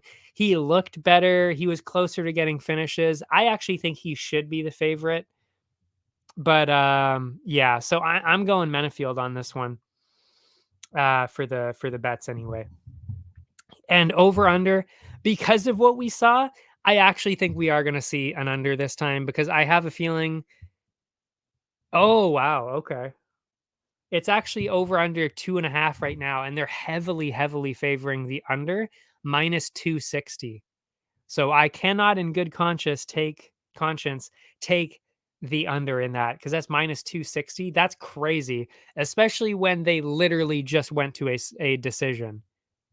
So yeah, plus 200 for a matchup that just went to a decision. I think I'm going to take that. That seems like a pretty obvious pick right there. So that's a good one. Then moving on back to the ladies, Yasmin Jauregui and Denise Gomes. This is also, I would say, pretty one-sided, I gotta say. I do like Denise Gomes. I think she's pretty talented, but I truly believe that Jauregui is easily top 5 material. And to be honest, I think she could pretty easily be a champ at some point. Not right now. I don't know if she could win. Yeah, I don't know if she could beat the champ now, but she's very young and she is insanely good, especially with the striking. I mean, she has dismantled some of the best strikers already. Because, I mean, we don't give Estela Nunez much credit. A lot of people don't. But if you look at the striking, she's a world champion kickboxer. So, and she just like ran straight through her in the striking. And also, Yasmin Lucindo destroyed her in the striking. This is going to be the same thing. I mean, the striking is even more one-sided in this case because Nunez actually was doing well. She dropped Yasmin Jauregui in the last fight. But Denise Gomes, not really that same caliber. Not that same caliber of striking. I think this is going to be a mismatch on the feet, and we're going to see some brutal violence from Yasmin Jauregui. So yeah, I'm definitely going Jauregui all the way on this. She will be in the parlays because yeah, I think this is fairly one-sided, I gotta say. And if we look at the odds, minus 400 for Jauregui, that was one of those really one-sided ones. So yeah, we got to lower that somehow, and we will be doing. Let's see what would. Okay. Oh wow, interesting. The over under is at 2.5, and they're favoring the over. So to kind of, yeah, probably to balance that out, should do the under with plus 122, which means probably putting money on Jauregui decision, which should probably also be plus money. So yeah, that's probably how I'll balance it out. Again, kind of hard to tell considering a lot of these betting lines that I take, the prop bets, the KO sub, early finish, like those prop bets don't normally come out until Thursdays. So, or Thursday night, even sometimes even Friday. So I can't really say what I'm going to be doing then. I can only speculate, and that's what I would imagine I'll be doing is Jauregui decision, balancing it out with the under. Although, if the odds get crazy enough, might have to go Jauregui KO and then still probably take the under. I'll probably take the under either way, to be honest, the way that it's looking right now. We'll see. Again, it's hard to balance out these numbers when the odds are this one-sided, and there's a lot of them on this card. I mean, Jack Della, which we'll talk about later, he's super high up there. Do I even have to mention the fact that Bo Nickel is obviously going to be way, way, way, way, way, way higher than everybody else? Volkanovski is really high up there. There's so many that are, I mean, Taira, we just talked about. There are so many super one-sided ones. So we definitely got to get creative with some of these prop bets to try and lower these odds. That's for sure. Oops. I moved it out of range there. There we go.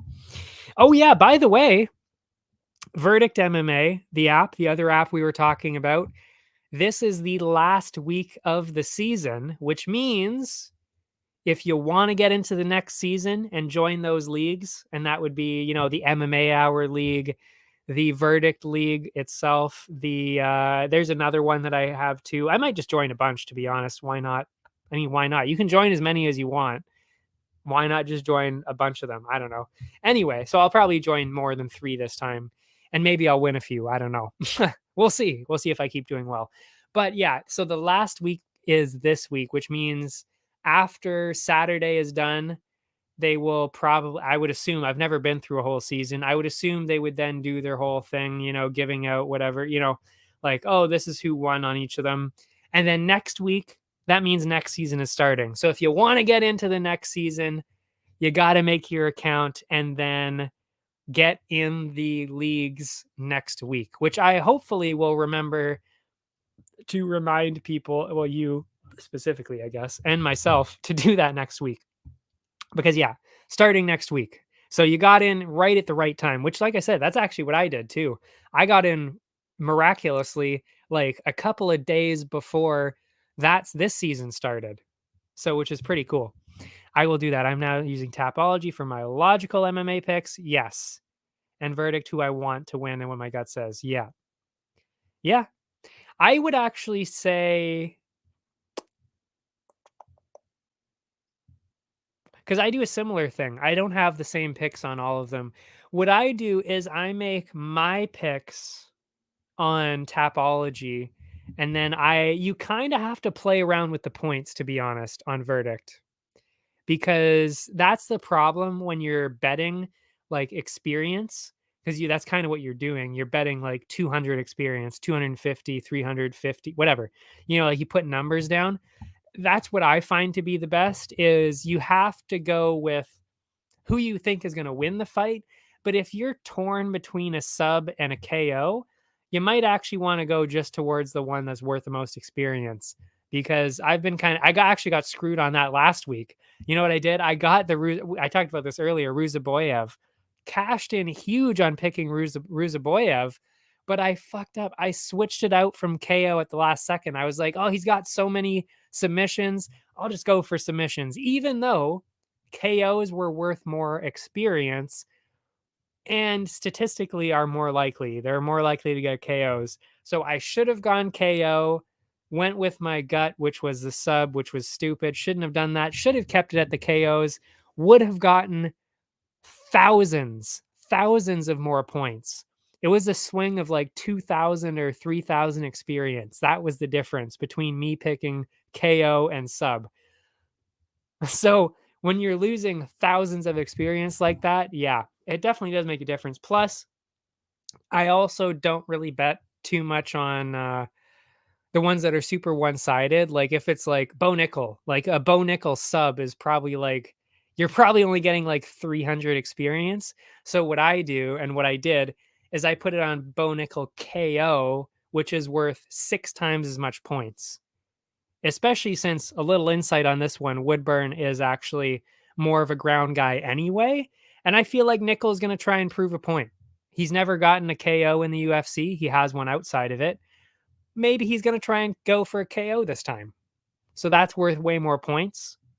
Why not? Why not put a little bit, just in case he gets the KO? It's worth 6 times as much points. Do it. That's how I play it. I don't know. Everybody has their different strategy, because what I've also seen on Verdict is, and this is how people actually come in like first, first overall, like literally like winning the week on the leaderboard. They just put all 600 experience on one very specific thing happening. And if it doesn't happen, they lose and don't get anything. But if they win, they come in first place. I've seen that too. And then some people do what you do. They just kind of go towards more what they think is going to happen, the more realistic ones. It depends. They're different strategies. I mean, like I said, and yeah. And I mean, again, it works for different people. And I will say, I mean, it's actually pretty shocking even to me that I ended up in the top 10 of all 3 of the major, like the biggest leagues in Verdict. I ended up in the top 10 pretty easily. And it's like, I honestly didn't even play that great. Like the first month, if you actually scroll through my results, I did awful for the first month or two. So it was like 4 or 5 events in there that I did awful. Like, and I mean really bad. I was in the bottom 40% or whatever. So I literally got 0 points for multiple events early on. So I'm actually pretty shocked that I ended up in the top 10, because I wasn't really doing that well. So, I mean, you can definitely do it. All you got to do is be consistent. I mean, a lot of these people are not consistent. So If you can be consistent, you can definitely get pretty high up there. You just got to play around with it though. Because I mean, like I said, I was bad for the first couple months of it just because of the experience system. I didn't really fully understand the strategy of it. Now that I'm getting better at it, I'm getting consistently, like top 25% ish in that range. So yeah, just mess around with it. Just try different things, especially since you're not betting any money or anything. So, it's like you can mess around with the strategies here and there for sure. Anyway, moving on. Now we are at JDM. That's Jack Della Maddalena. And what is his name again? Harrell? What's his first name? Is it Josiah Harrell? What is his name? Come on, Tapology. Don't fail me now. Where are we? Oh, it is Josiah. Josiah Harrell. Yeah, this is another fairly one-sided one, I would say. He is 7-0, which is why I didn't put JDM up extremely high in my parlays, but it's still like not really close, especially in terms of the way that they fight. Because I did look it up. He looked okay, but he was kind of getting controlled.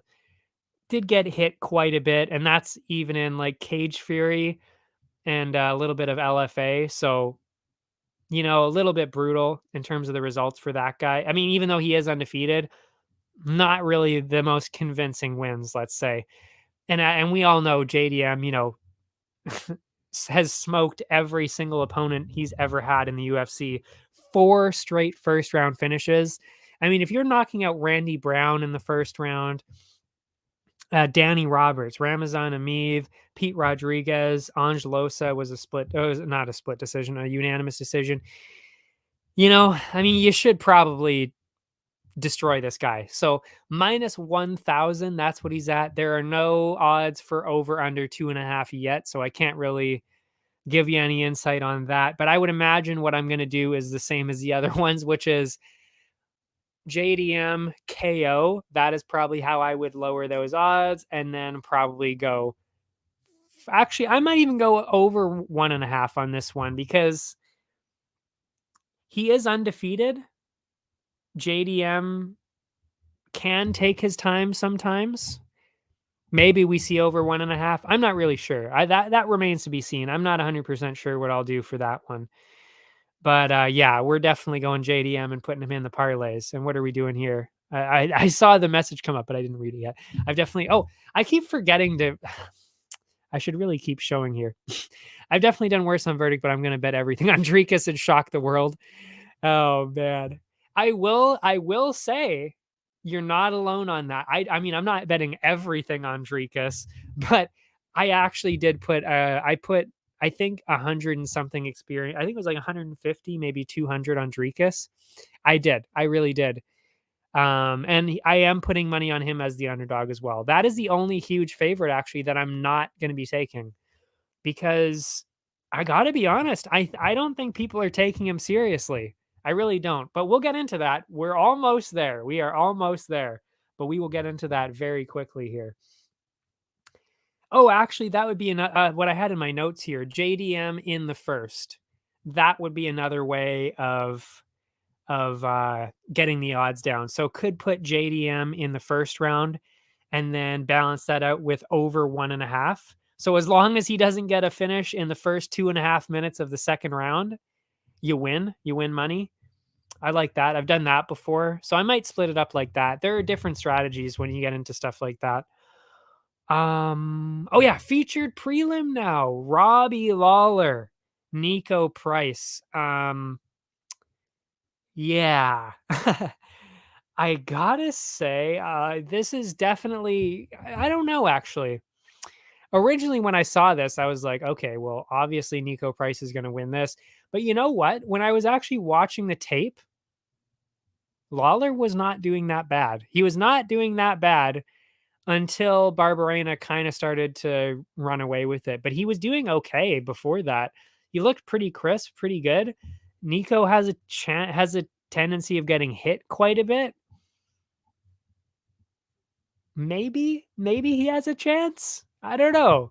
I'm not really completely sold on Nico Price. So what I'm going to do is I will actually put a little bit of money on the underdog Robbie Lawler. And I will admit that is a bit of a stretch, but yeah, I think he does have a slight chance of winning, especially since he knows this is definitely his retirement fight now. He did say that.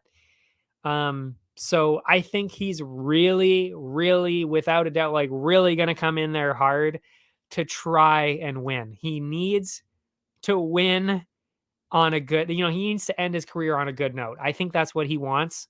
So, if he's ever going to get a win, if he ever needs to get a win, it's right now. So plus 210, I'll put a unit on it. I'll take a chance on it for sure. But exactly, he might be trying harder because it's his retirement. Exactly. We said that at the same time. Well, technically, I said it about 45 seconds ago, but yeah, it's just there's a little bit of a lag. But yeah, exactly, though. Yes, he will be trying slightly harder, I think. So I think he's got a slight chance. Is that my pick on Tapology? Probably not. But I will put a little bit of action on him just in case he really does get that done. And I will balance that out by actually putting I don't normally do this, but I did this on the last card and it did work out in the matchups that I did that on. Go with the underdog on one side and go with Price finish on the other side. That's what I'm going to go with, because if Price does win, I feel like it's going to be by a finish, and Lawler has been finished recently. I mean, the last fight, Barberena, I could easily see that happening. So to lower the odds and bring it to plus money on both sides, I think that's probably the way to do it. Lawler on one side, Price finish on the other side, both plus money. So as long as Price doesn't get a decision, we would get money. I'm not saying that's out of the question. I mean, he could very easily get a decision, but I think that's more likely, though. Okay, now we've got the main card, which has definitely taken a hit. That is for sure. Mostly just in this first matchup. Oh, actually, yeah, because it was earlier in the card where JDM lost his Sean Brady matchup.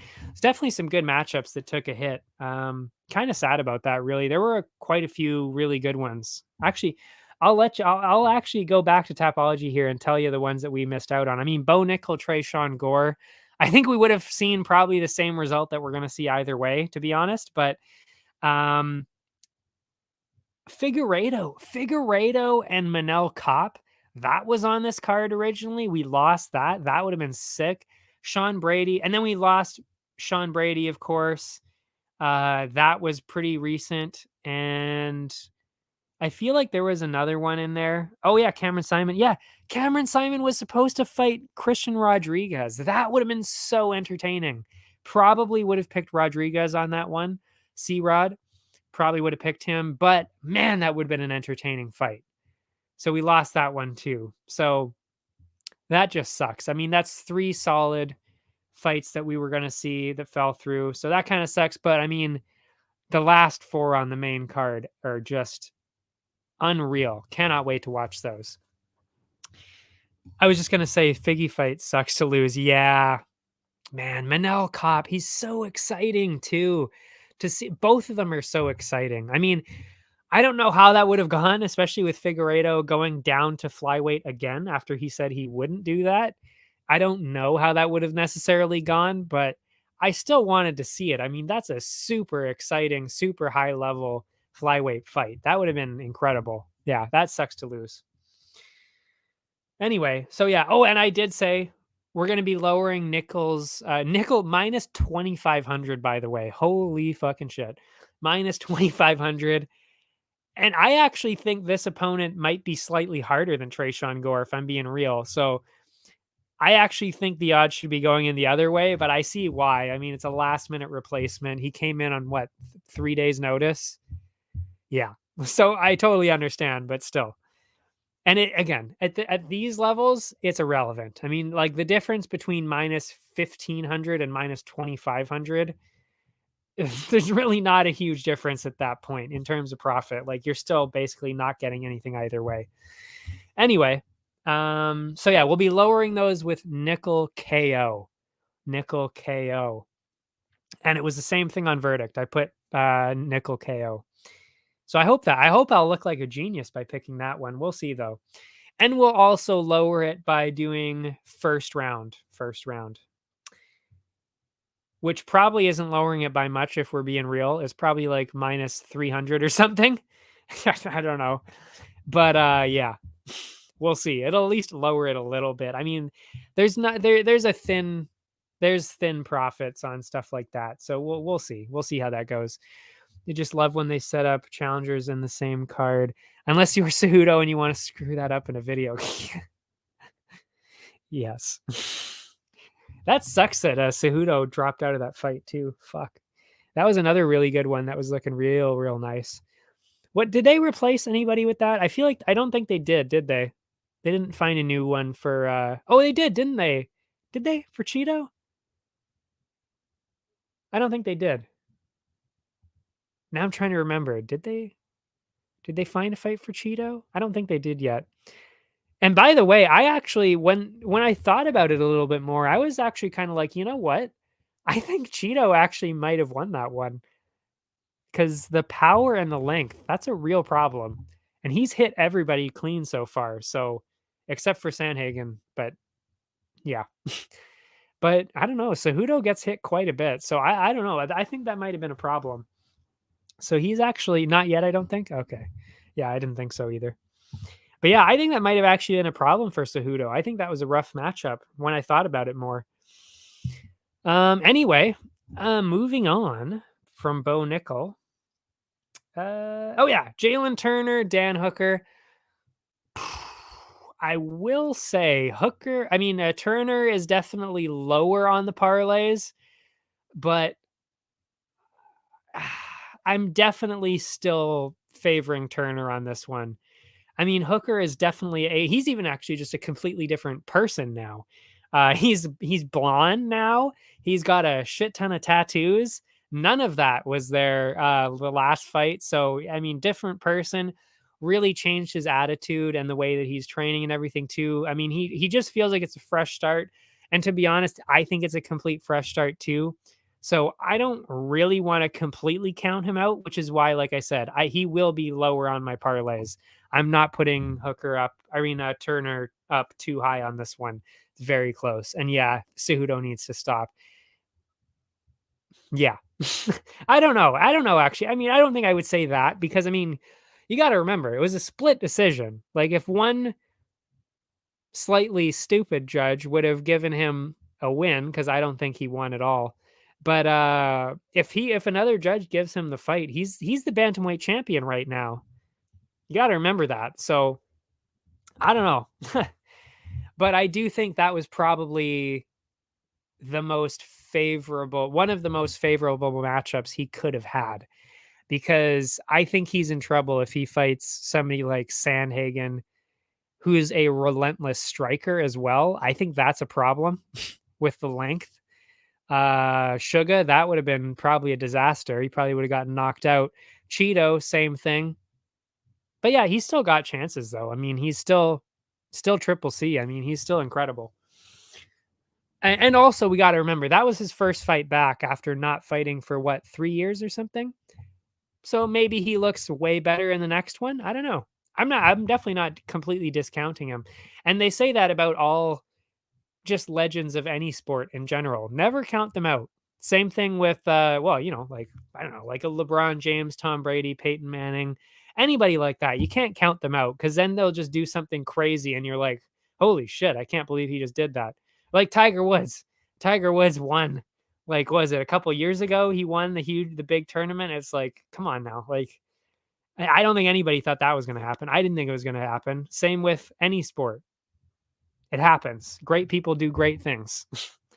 John Jones finishing Gunn and that quick. I mean, who would have thought that was going to happen? Crazy.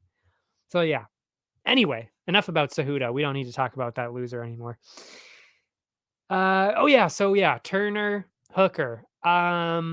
minus 267 for Turner right now. I would say that's pretty fair. I actually, well, no, I say that's pretty fair. The only reason I still am going to stick with him though is because the size and the length. I mean, it's just crazy. He's huge, like he's big and he's tall. It's not one or the other. Yeah, well, yeah, Tiger Woods won the Master. Yeah. I mean, that's insane. Who thought he was going to be able to do something like that after all the shit that he's been through? It's crazy.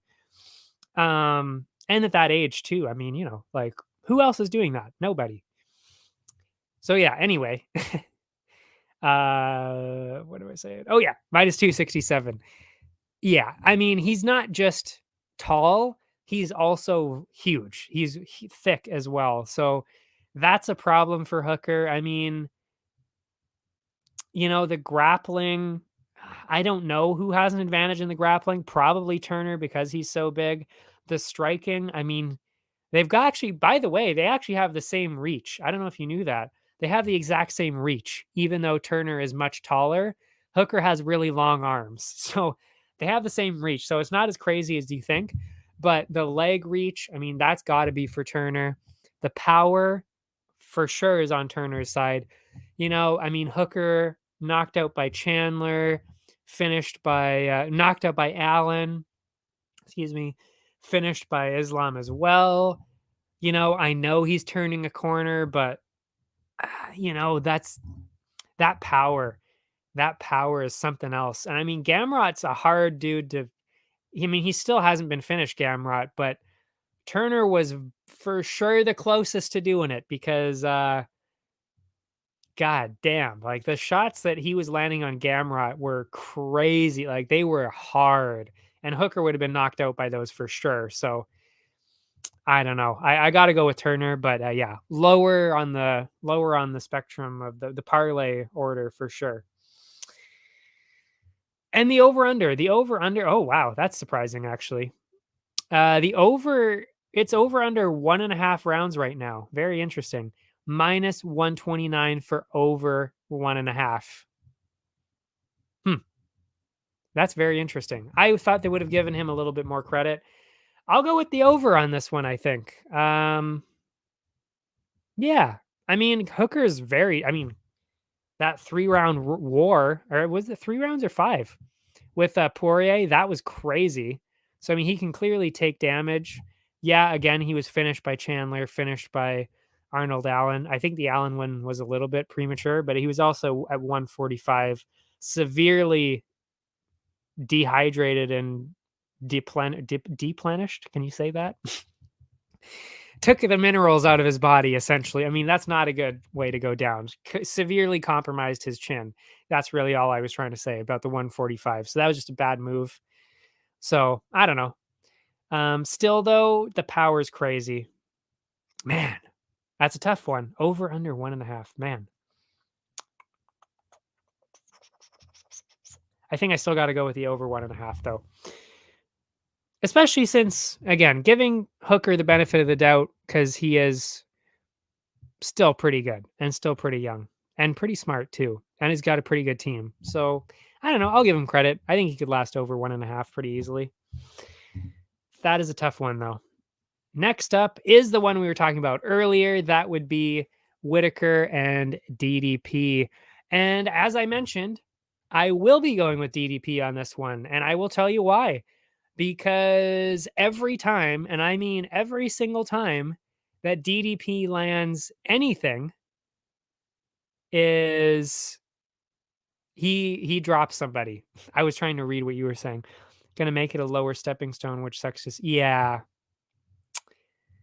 I do agree. I agree as well. So that would be about Hooker. We'll throw that up there. A lower stepping stone, which I can see. It does. And I completely agree with you. If he doesn't win this, or if he doesn't at least make it really, really close, because if he makes it really, really close, I mean, Turner's already kind of top 5 as it is. But yeah, but I mean, also, again, we got to remember who's in the top 10 at lightweight.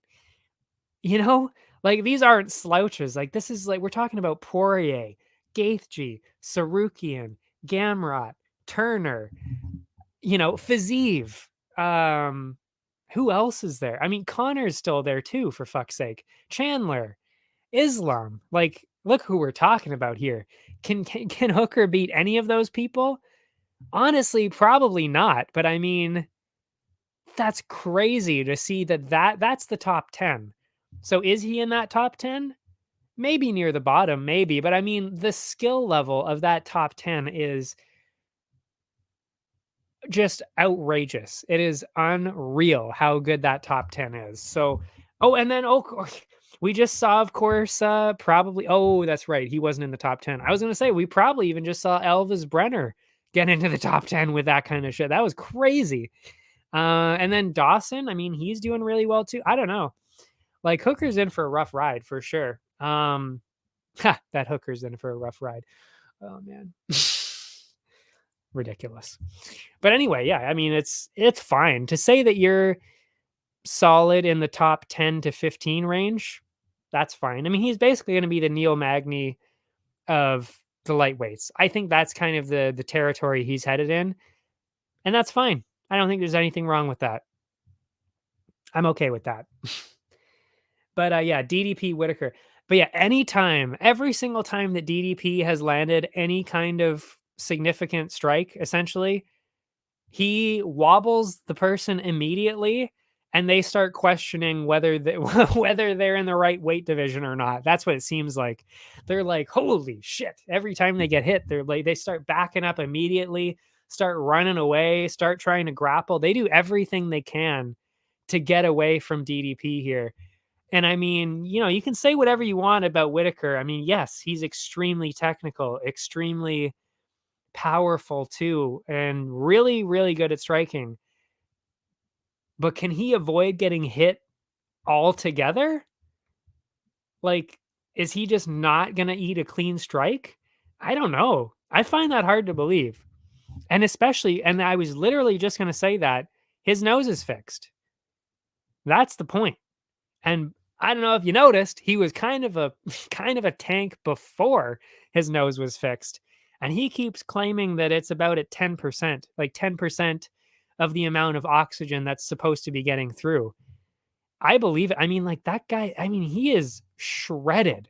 So, and that's when his cardio isn't even working properly. So imagine how strong and how crazy he's going to get when his cardio is working. I don't know.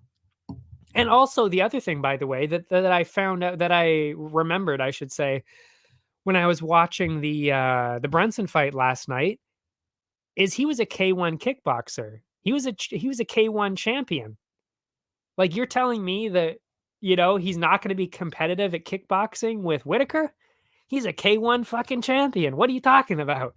Like, he's definitely got the skills too. He just didn't necessarily have the cardio because of his nose. And even then, his cardio, I didn't think was even really that bad. I mean, he was clearly actually still holding on and competing, grappling, doing damage and striking. He was still keeping up, even with a compromised nose. The fighter from Africa, I'm sure, is just waiting to happen. Yeah, it really is. A little bit cringe and a little bit towing the line of uncomfortable, bordering on racism. He's not trying to make it that way, but you can tell there are a lot of people that are trying to make it that way. And I don't want to see that happen. Nobody wants to see that happen. So let's not run in that direction, but I can see it starting to head that way for sure. Definitely a tricky storyline to talk about. But yeah, I really do think if he starts to land big, that's a problem for Whitaker. And the one thing actually that even pushed me further in that direction is what Whitaker said. He said, I don't remember the exact wording, but he said he's going to go for a finish here and make him look like he's not supposed to be there because he doesn't think he's on the same level. That's concerning. That is concerning because if you're not trying to keep your distance and avoid being in close with DDP, that's a problem. Because all it takes is one. Whitaker makes one mistake and he's in close. He is knocked out cold on the ground. That is the mistake that you could pay for with DDP. So I'm concerned. I'm concerned to say the least, which is why I would never even think of taking Whitaker in this kind of parlay. And in a parlay with this kind of fight, I don't like it. So I will be going towards the underdog plus 300 for DDP. I don't know. I mean, Vittori landed a couple of good ones. Izzy knocked him out. You know, if Izzy can knock him out, I think DDP can too. I mean, it only takes one. Yeah, never goes for the finish when he needs to. Also, yeah, his normal fight style needs to stay. I exactly. That's why I'm concerned. Because I mean, and maybe he's just saying that. They say stuff like that all the time. They might not necessarily mean it, and then they end up doing the exact opposite. We've seen that over and over and over again. But he also doesn't normally lie when he says that. Usually when he says something, he ends up doing it. So that's why I like you, am very much concerned, because if he fought his normal fight style, I agree. I think he probably would win fairly easy. Well, not easily, but it would definitely be a lot easier for him to win that way. But yeah, if he's not doing that, I'm concerned. And especially we don't know how DDP's new cardio, new nose, all of that is going to be working. Because if he's looking like, like the true elite striker, dangerous guy that he should be, or well-rounded MMA, I should say that he should be, is going to be a problem, because that means that he's big enough that he could maybe get in close and push Whitaker into the fence because he's so big, but he also could knock him out. So yeah, I'm DDP is definitely a live dog here for sure. And the over under is at under right now. They're favoring the under 2.5 minus 158.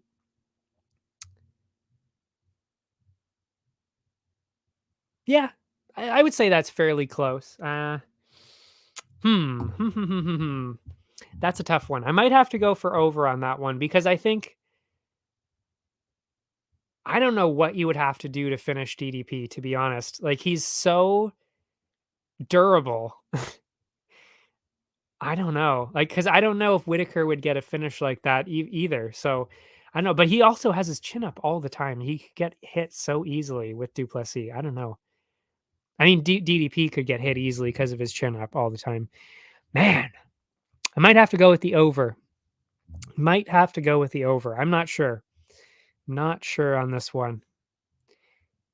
Not sure. But yeah, it is plus money. So yeah, we'll see. We'll see. Moving on to the first of two title fights. We talked about this one before too. Excuse me. Pantoja. Got to go with Pantoja. Not only even just based on the styles, but when somebody has an 0-2 lead on you in a trilogy, that's not a good way to start. That's not a good place to find yourself. And I know, and they've all said that too. And I agree actually with Moreno that he is a completely different fighter than the first two times that he fought him. There's no denying that. But I mean, like, just look at what Pantoja has done in his last three fights. It's honestly terrifying to watch. Like, that is a scary, scary dude. That is the last person other than Figueiredo that I would ever want to be in a fight with at that kind of weight class. He is terrifying. He does not care. And he has the straight, like, deadpan face the entire time. It doesn't matter how much he gets hit. He's always just deadpan the entire time, walking straight forward at you like a zombie, just throwing strikes and then just running in, going for a takedown, dragging you down, immediately going for submissions, and submissions literally every second of the round until you either tap or you get back up or the round is over. He will never stop. And that is a problem for Moreno, because we have seen that the entire problem that he had with Figgy is because of the grappling. Figgy goes for the submissions. He ends up controlling him. And that's how he kept winning. He submitted, or didn't he not submit him once? Now I can't remember what happened the other fights, for fuck's sake. Oh, yeah. What happened here? Let me see. He submitted Figueiredo. That was that one. and then lost the decision. Right. And then, of course, the draw in there as well. But was definitely stuck deep in those. And I actually think Pantoja is pretty clearly actually better than Figueiredo on the ground. And that's a problem. Either Moreno will have his, yes. I was actually thinking of that exact comparison as well. He'll either get his Adesanya moment where he might actually get a knockout, to be fair. He genuinely might get a knockout. Maybe throw the arrows in there as well. I honestly think it's kind of cringe when all these people are doing it now. I mean, Izzy, incredible what he did when he did the celebration. Kind of think it's cringe when other people are doing it. Onama did it. Somebody else did it. I don't like it.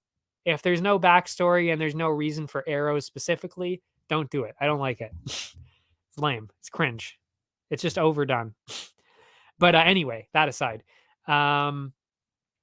yeah, he could definitely get a knockout over Pantoja. That is the one thing I'm worried about, is that it is 5 rounds, because we know if Pantoja doesn't get the submission, he's going to start to get tired, and then the striking of Moreno is going to be a huge problem.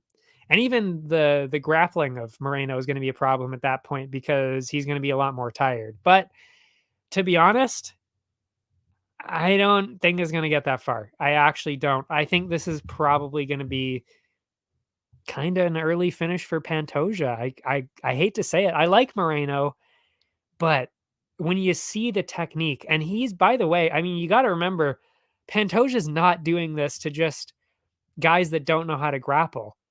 Like, he quite easily just ran straight through Perez, who is actually decent on the ground. So smoked him, not even close. And Brandon Royval submitted Brandon Royval and never really looked like he was in a bad spot against Royval at all. And Royval, I would say, is probably the second, maybe the third best submission guy in the division, behind, of course, Pantoja and then Figueiredo. So he ran straight through him too. So, like, I just don't really know how Moreno's really going to be able to stop that. The pace is just so high. I don't know. So that's why I got to go with Pantoja. But let's see. Let's throw that up there, because it's a good solid point too. If we go to a decision, I can see Pantoja sitting in full guard or having his back for 3 rounds. I'm honestly not sure if he can even handle it for that much. Pantoja, I should say. I don't know if he can actually handle the pace for even 3 full rounds. Pantoja, for real. I don't know if he actually can, which is why I'm a little bit worried. Which is why I would never put either one of these guys in a parlay, because it really is that close. But yeah, even striking for round 4 and then goes crazy in round 4. I honestly think it would be a little earlier than that. I think what would happen is Pantoja, he's going to be a problem for sure for the first 2. But Moreno, I think, is at the point where he is definitely good enough with striking, takedown defense, jiu-jitsu defense, and cardio that I think it's actually more so the 3rd round where that would kind of start. And then he wins the rounds 3, 4, 5, if it lasts that long. But I think we're actually going to be seeing a finish here either way, to be honest. That's what I think we're going to be seeing. We're either going to be seeing a knockout from Moreno or a submission for Pantoja. I think that's what we're going to see. But yeah, that's a distinct possibility though, because if Pantoja's cardio is better than I think it is, that is probably exactly what's going to happen. You are correct. That is probably exactly what is going to happen, is the first 3 rounds go to Pantoja, and then we'll probably see some dirty fucking split. And I mean, really, could you see, I could easily see that happening. I mean, what did we just see with Figueiredo and Moreno multiple times? We saw a draw and a controversial decision because of that exact reason. Like, you know what I mean? Like, that is a distinct possibility that we could see another questionable split decision with this, or a questionable unanimous decision even, because Pantoja does a lot on the ground and Moreno does a lot on the feet and gets a little bit more damage. Then we start to disagree about is Moreno's damage worth more than all that control time, or is this submission attempt worth more than the strikes landed? That's where we're probably, if we get to a decision, that's what the problem is probably going to be. And I could see us getting some kind of weird split. I might even actually bet on a split decision happening, because I've done that before. Actually, you can bet on a split decision happening, which is usually like plus 1,000, which is why obviously most people don't normally bet on it. But when it's something like this, I could very easily see that happening. Anyway, got to go Pantoja, and then over under is at 3.5 rounds. So of course, based on what I just said, you got to take the under. I mean, Pantoja first or second, I could see, and I could easily see Moreno second or third, maybe even fourth. So I love that. I love the 3.5, under 3.5. That's plus 133 plus money. Love it. And Pantoja plus 162. Love the picks. I mean, if Pantoja gets the submission in the second or third round, look at that. Like, we doubled the profit there. That's insane. Amazing. So yeah, hopefully that'll happen. We shall see. I'm excited though. This whole card is exciting, but especially that one. I'm actually, I don't know. What do you think? Are you more excited about the flyweight title fight or the featherweight title fight? What do you think? I'm not sure which one I'm more excited about now that I'm actually thinking about it, because a lot of people don't necessarily know who Pantoja is, but because I do, it actually excites me even more because I know how good this is going to be. And then, of course, you got to love Volk, and you got to love how crazy Yair is as well. So I don't know. I think they're both going to be exciting, but yeah, I don't know which one I'm more looking forward to at this point. So yeah, I wonder what you think. I'll wait for your response there. But yeah, final matchup of the night: Alexander Volkanovski, Yair Rodriguez, or as some people say, Yair Rodriguez. That's what Volkanovski calls him. Not on purpose. That's just his accent. That's just how he says it. Weird. Anyway, minus 400 for Volko, plus 300 for Rodriguez. And I think that's kind of fair. Kind of. I think it kind of should be maybe a little bit closer, because I actually do think that Yair has a semi-decent chance, to be honest. It's definitely a little scary for sure. And I like what Volkanovski said about him, actually, is that he is the most dangerous fight he's ever had. And I totally agree. He is the most dangerous, Yair, because I wouldn't say that he's the best person he's ever faced. I think that was clearly Islam. But is he the most dangerous? Yes, I would very clearly say he is definitely the most dangerous, because he's just does such unconventional things. And I watched the fight again with Emmett yesterday, with all the crazy kicks, the kicks especially. They're so fast too, and he's so tall and long, especially with his legs. That could be a problem for Volk, because he's shorter. He has to get in close. So you got to avoid those kicks. You got to avoid the lunging in, the knees, the kicks, the spinning shit, everything. It's a problem. I think I'm more excited to see the Moreno fight, because it will be something different. A new champ or Moreno, a well-liked champion becoming. Yeah, that's a good point. Good point. Volk versus Yair can create more problems for the division depending on how it goes. Oof. You got that right. That is definitely true. Yeah. And then, okay, just because of the rematches, Holloway being involved, the lightweight stuff. Well, yeah. Everyone fighting each other like in middleweight. 100%. 100%. And yeah. I mean, I want Volk to win, not just because I like Volk, but also, yeah, kind of because of that, because I want to see that rematch. Because I think if Yair wins, obviously, I mean, there's no fucking question. He is obviously getting his rematch. There is no way they're not giving Volk a rematch. So that is guaranteed the next fight for Volk if he loses. But if he wins, then it's like we either see, a fairly one-sided fight in the next one against whoever, or then we finally get our rematch with Islam. And that, I mean, how would you not want to see that? So I very much want to see Volk win, even just because of that. But yeah, a good point though, for sure. Holloway is in there too, for sure.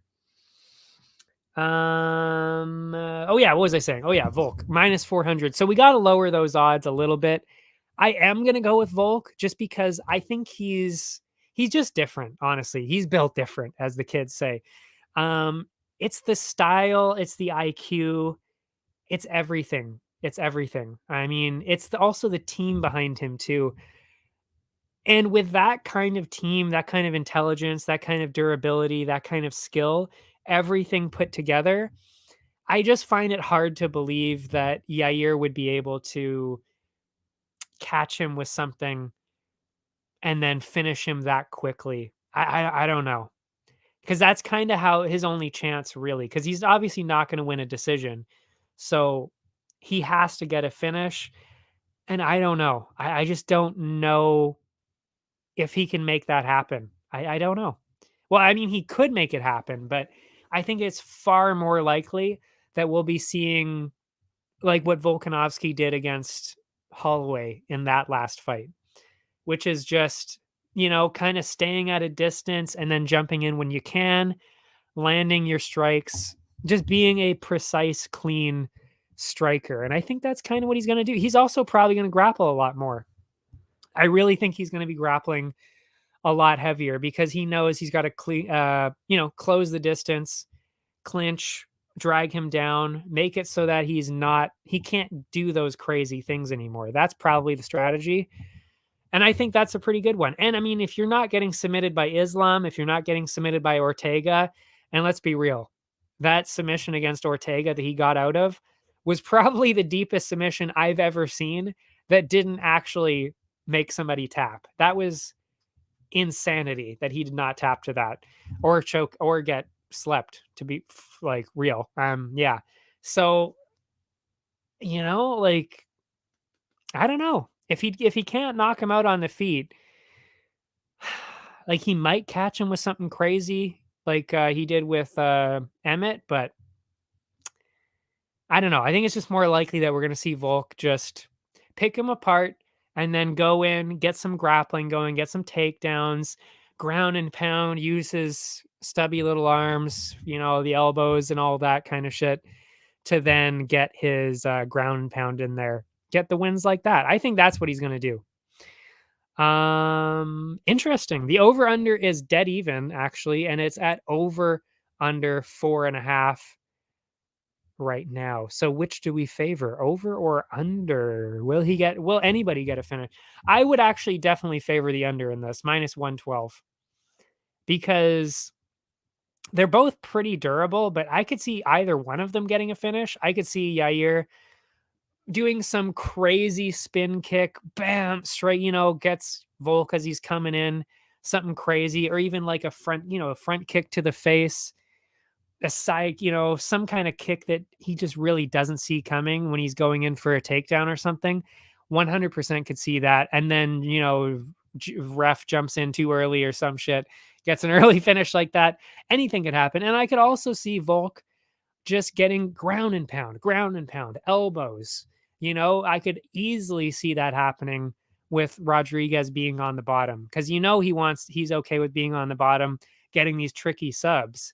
But when you do not want Volk on top of you, because we even saw with Islam, he almost got a ground and pound finish on Islam as well. It's the elbows and all that shit. So could very easily see Volk getting the finish as well. So yeah, I think under is definitely the safer way to go. Holloway could potentially stop Topuria before he can skip over him.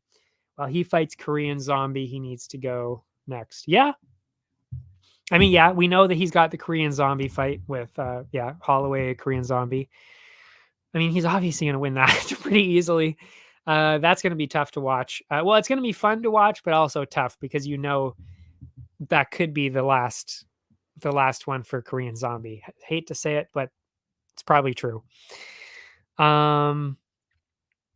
But yeah, Topuria, yeah, you're right. Yeah, what I think is probably gonna happen, because I don't think they're giving Volk Islam that first fight back for Islam. I really cannot see that happening, truly.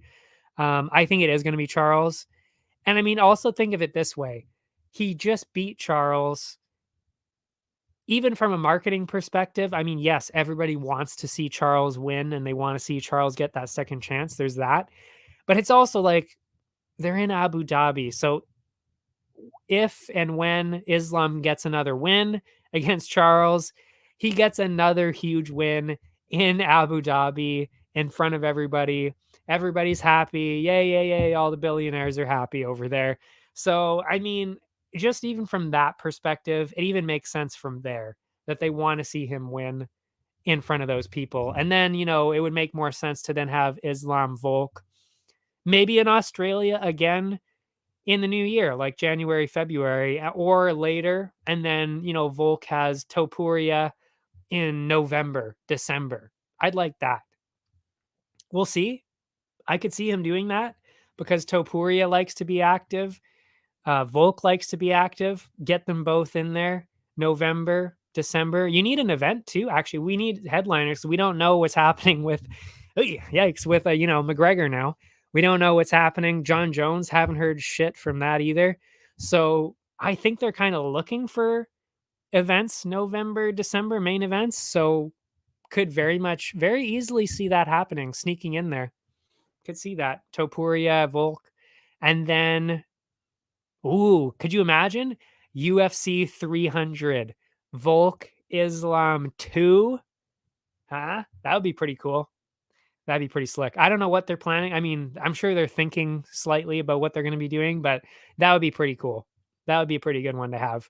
The other one that I think they might actually be looking at, and they're kind of just fucking around right now with it, it actually could be McGregor and Chandler. I really, really could see that being UFC 300 because that's in March. It's in March, UFC 300, I think, maybe even late February, early March. So, he's not in the pool, although that really doesn't really matter. Jim Miller versus Islam. Good. Yes. Yes. The fight that we all need to see. He could get a knockout. You never know. Wouldn't that be fucking crazy? Jim Miller goes in there against Islam, starches him right away. Oh man, that would be insane. I would love that. I'd pay money to see that fight actually. Anyway, that'd be crazy. What was I going to say? Oh yeah, I really could see McGregor Chandler being UFC 300. I really, really could see that happening because they just keep pushing it back and back and back. All the drama and everything they keep talking about, like, are they going to fight? Are they not? Yeah, maybe. Could easily see that. Sam Alvey, oh God, keep him away. No. Actually, I don't even know if I think he completely retired, but I wouldn't be surprised if he shows up in Bellator or something like that. Oh, God help us if he goes into PFL. Don't go to the PFL, please. No. The only reason, and I actually could see John Jones, I think from a viewership standpoint, John Jones and McGregor on the same card would be fucking unbelievable. The only problem, yeah, and you just said it too, it would not happen. They would never let that happen, only because those are the two biggest names you got. You're never going to put them on the same card. It's just not happening. Well, two of the biggest names, because I will say Khamzat's really climbing up there, and they're really fumbling the bag with Khamzat. I don't know what the fuck they're doing, but it's ridiculous because it's like I still truly think he's pretty clearly the best fighter in the world. I don't think there's anybody even really close. I think he easily could be pound for pound number one right now, but they're not giving him fights. It's ridiculous. Like, I don't know if maybe people are just like, nah, I don't want to fight him. Like, don't give me that. I don't want that fight now, blah, blah, blah. Like, I don't know what's happening with it, but it is crazy to me that they're not throwing Khamzat all over these cards. Like, he could be fighting 3-4 times a year easily, and he wants to. It's just like, well, they're not giving it to. It's like, fuck, like, let's get him a fight for fuck's sake. How hard is that to happen? It's ridiculous. Anyway, he'll probably be on UFC 300 too. Let's be real. He'll also probably be on Fight Island, I would assume. I don't know why he wouldn't be. So yeah, they got to get it in there for fuck's sake. I mean, holy shit. Get him a fucking fight. Anyway, Volk decision is probably how I'm gonna lower that down, because I think that's pretty likely. Volk decision. That would probably be plus money too, or like maybe minus 100 something, probably lower. Then under 3.5. Yeah, probably under 3.5 because better odds for that. I think they were worried about him becoming a Paulo Costa and not making weight. But I mean, he's clearly not like that at all. And I mean, like they openly said what happened with that whole incident. Cause I mean, like Dana White makes a whole big fucking deal about it, but it's like they said what happened. He was only 2 pounds, he was only 2 pounds away. 2 pounds, that's it. And he wanted to make the weight. He was going to make the weight. He was on pace to make the weight. And then the doctor told him to stop. That's literally it. They said, you have to stop cutting weight or we're going to cancel the fight because you're not going to be fit to fight. That's what they told him. So it was like, well, he could have made weight and he still would have easily made weight and still won because he was fighting Diaz, for fuck's sake. He was going to destroy him anyway. So it's like he was going to make the weight. They just stopped him. So I think that whole narrative about like, oh, he's done at welterweight. He's done. He can't go back. I think that's honestly a bit absurd. Like I would say he's pretty clearly going to fight for a title at 170. And I would be shocked if he doesn't become a double champ, to be honest. And I actually, and I'm not even joking here. I actually think that he could genuinely be the first triple champ. Truly. I honestly think that that's a genuine possibility because all he has to do, and just follow me for a second. All he has to do is, because he's actually, oh, that's right. They were going to give him Usman. So, I mean, really, all he has to do, hear me out here. All he has to do, beat Usman, which, to be honest, I think he does that pretty easily. Like, I don't even really think that's super competitive, to be completely honest with you. I don't think that's super competitive. And then what do? You clearly give him a title shot. He beat the guy who was one of the longest reigning welterweight champs. So clearly you give him a title shot. He probably wins that too. So then he's got the welterweight. And then he says, fuck the welterweight, go up to middleweight, beats whoever's there. He's probably never goes down to welterweight after that, because why would you? Now he's a double champ, got both. Play at middleweight a little bit. Or maybe then you go straight up 205. Because, I mean, really, who's at 205? Truly. Who at 205 is going to stop this guy? If he puts on a little bit more muscle, because then he's never going to go down to 170 again. Like, you know what I mean? Like, the path is there, especially since there's not a huge talent pool at 205. The only person that I could see that would pose a huge problem and put a wrench in that is if, now I'm forgetting his name, Jailton. If Jailton Almeida is the champ by the time that rolls around, then I would doubt it. Then I'd be like, okay, maybe he shouldn't go to 205 because Jailton is a freak. Like, he's an absolute fucking freak. But yeah, Anthony Smith. Oh, yeah, okay. Oh, man. It all depends on how active he will be. I could see what you were saying, but it's whether, yes. But that's really the dumbest part, though, is he's not getting injured and he's not, like, it's not even his fault. It's very clearly he's not to blame here for sure. I mean, it's been said over and over. He's clearly not the holdup on this. It is the UFC struggling to get him a matchup. They either keep canceling on him or they can't get anybody to accept it in the first place. Or one that makes sense, because they also, remember, they want to put him in certain areas to make certain amount of money. That's really the holdup, is they don't want to throw him in there against somebody random on a card just in case, even though clearly he's not going to lose to somebody like that. Anyway, enough about Chimaev. But anyway, but you see what I mean, though. The path to triple champ is very much there for Khamzat. I think it's possible, especially with the weight. He's in that perfect weight class too. because like I said, barely making 170, so could win that belt. Easily wins middleweight, pretty easily, I would say. And then, because especially with the style, that whole division is cannot stand up to that kind of style. They can't. They just don't grapple like that. They would be fucked. Um, and then 205, same thing. There's nobody really up there except for Jailton. So I like it. I like it. If there was a future bet for Hamzat double champ, I would put it on there. And I would even put money on a triple champ bet. I really, really would. Anyway, that's it. That is it. We will go now to the parlays. I already said the sniper pick. That was Cameron Simon. So he's the sniper pick for the week. Minus 500. Put 5 units on that. If you do it now, it's minus 550. If you do it later, probably going to be minus 600. So get in while you can for that. The parlays, though, it is going like this. I think I'll stay with this order, but we'll see because there is actually quite a few this time. We got Simon at A, so obviously he's the sniper pick. He's in the A slot. B, is Nickel because it's Bo fucking Nickel. He's not going to lose to this guy out of nowhere. It's Bo Nickel. He's going to win.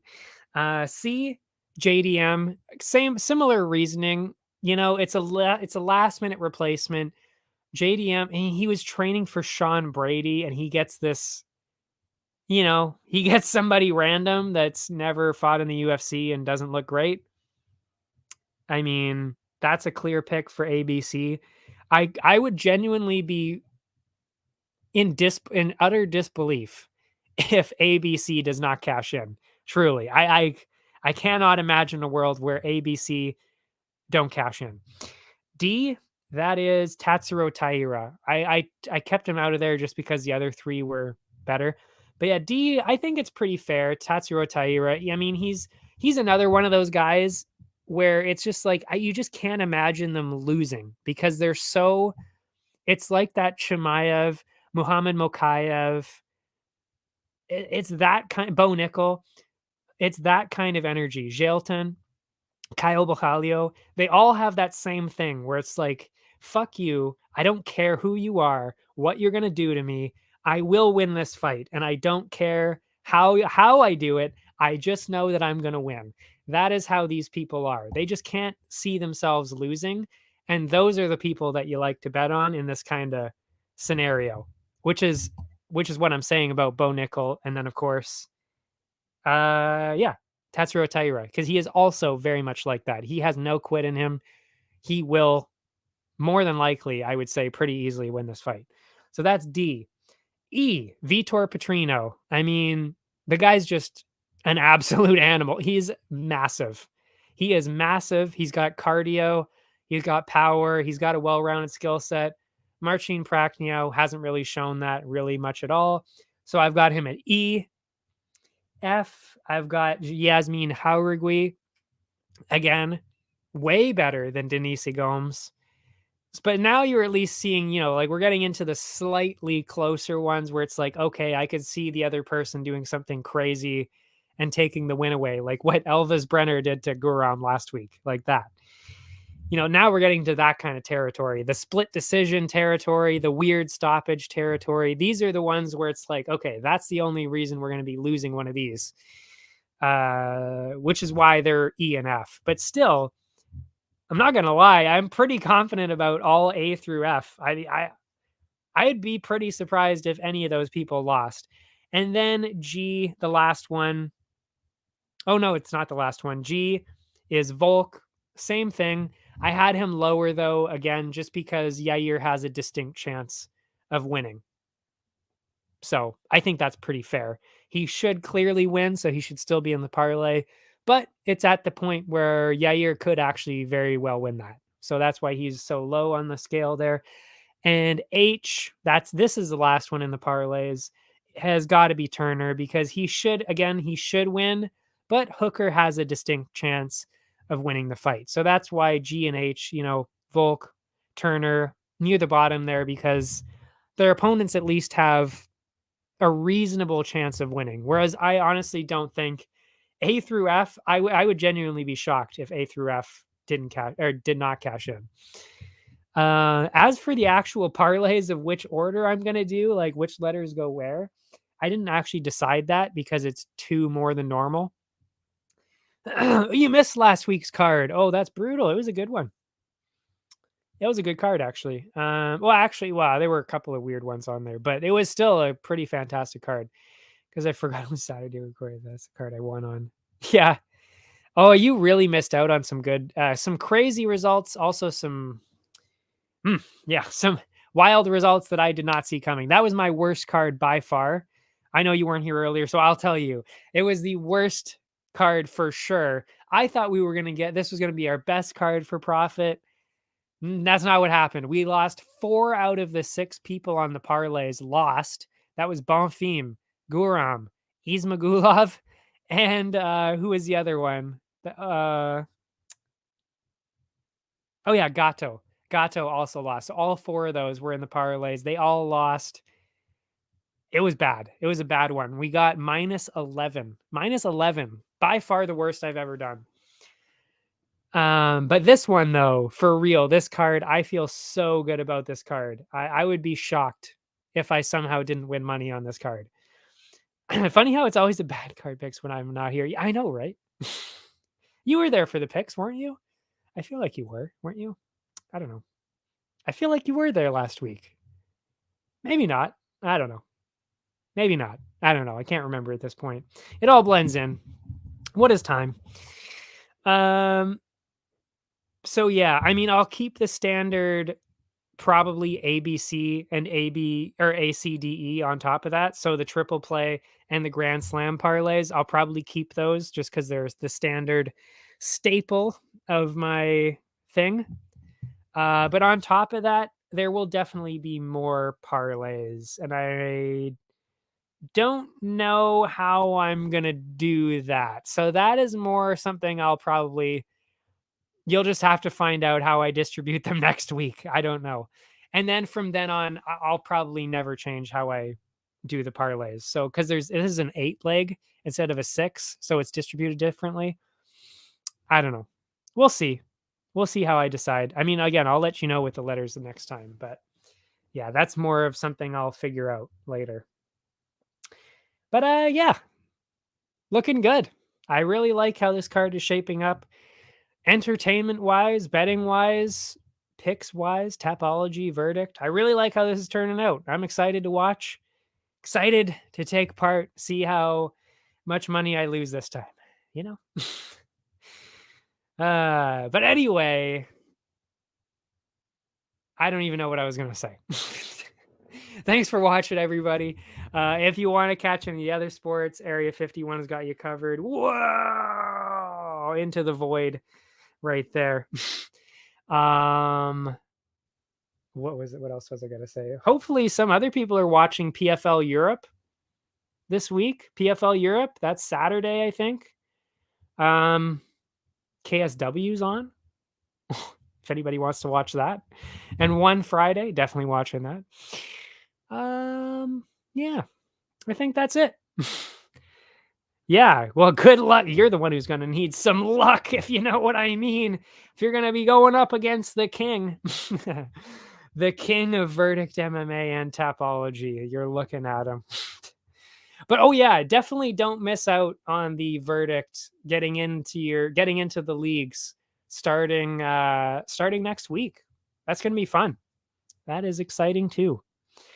But yeah, I will see you next week. Thanks for watching, everybody. I will see you next time. Hopefully everything goes well, and hopefully we don't see some bullshit with the fights. No dumb stoppages, no split decisions, no garbage, nothing. Just straight up good fun in Vegas, International Fight Week. Straight up violence. Let's go. I will see you next time.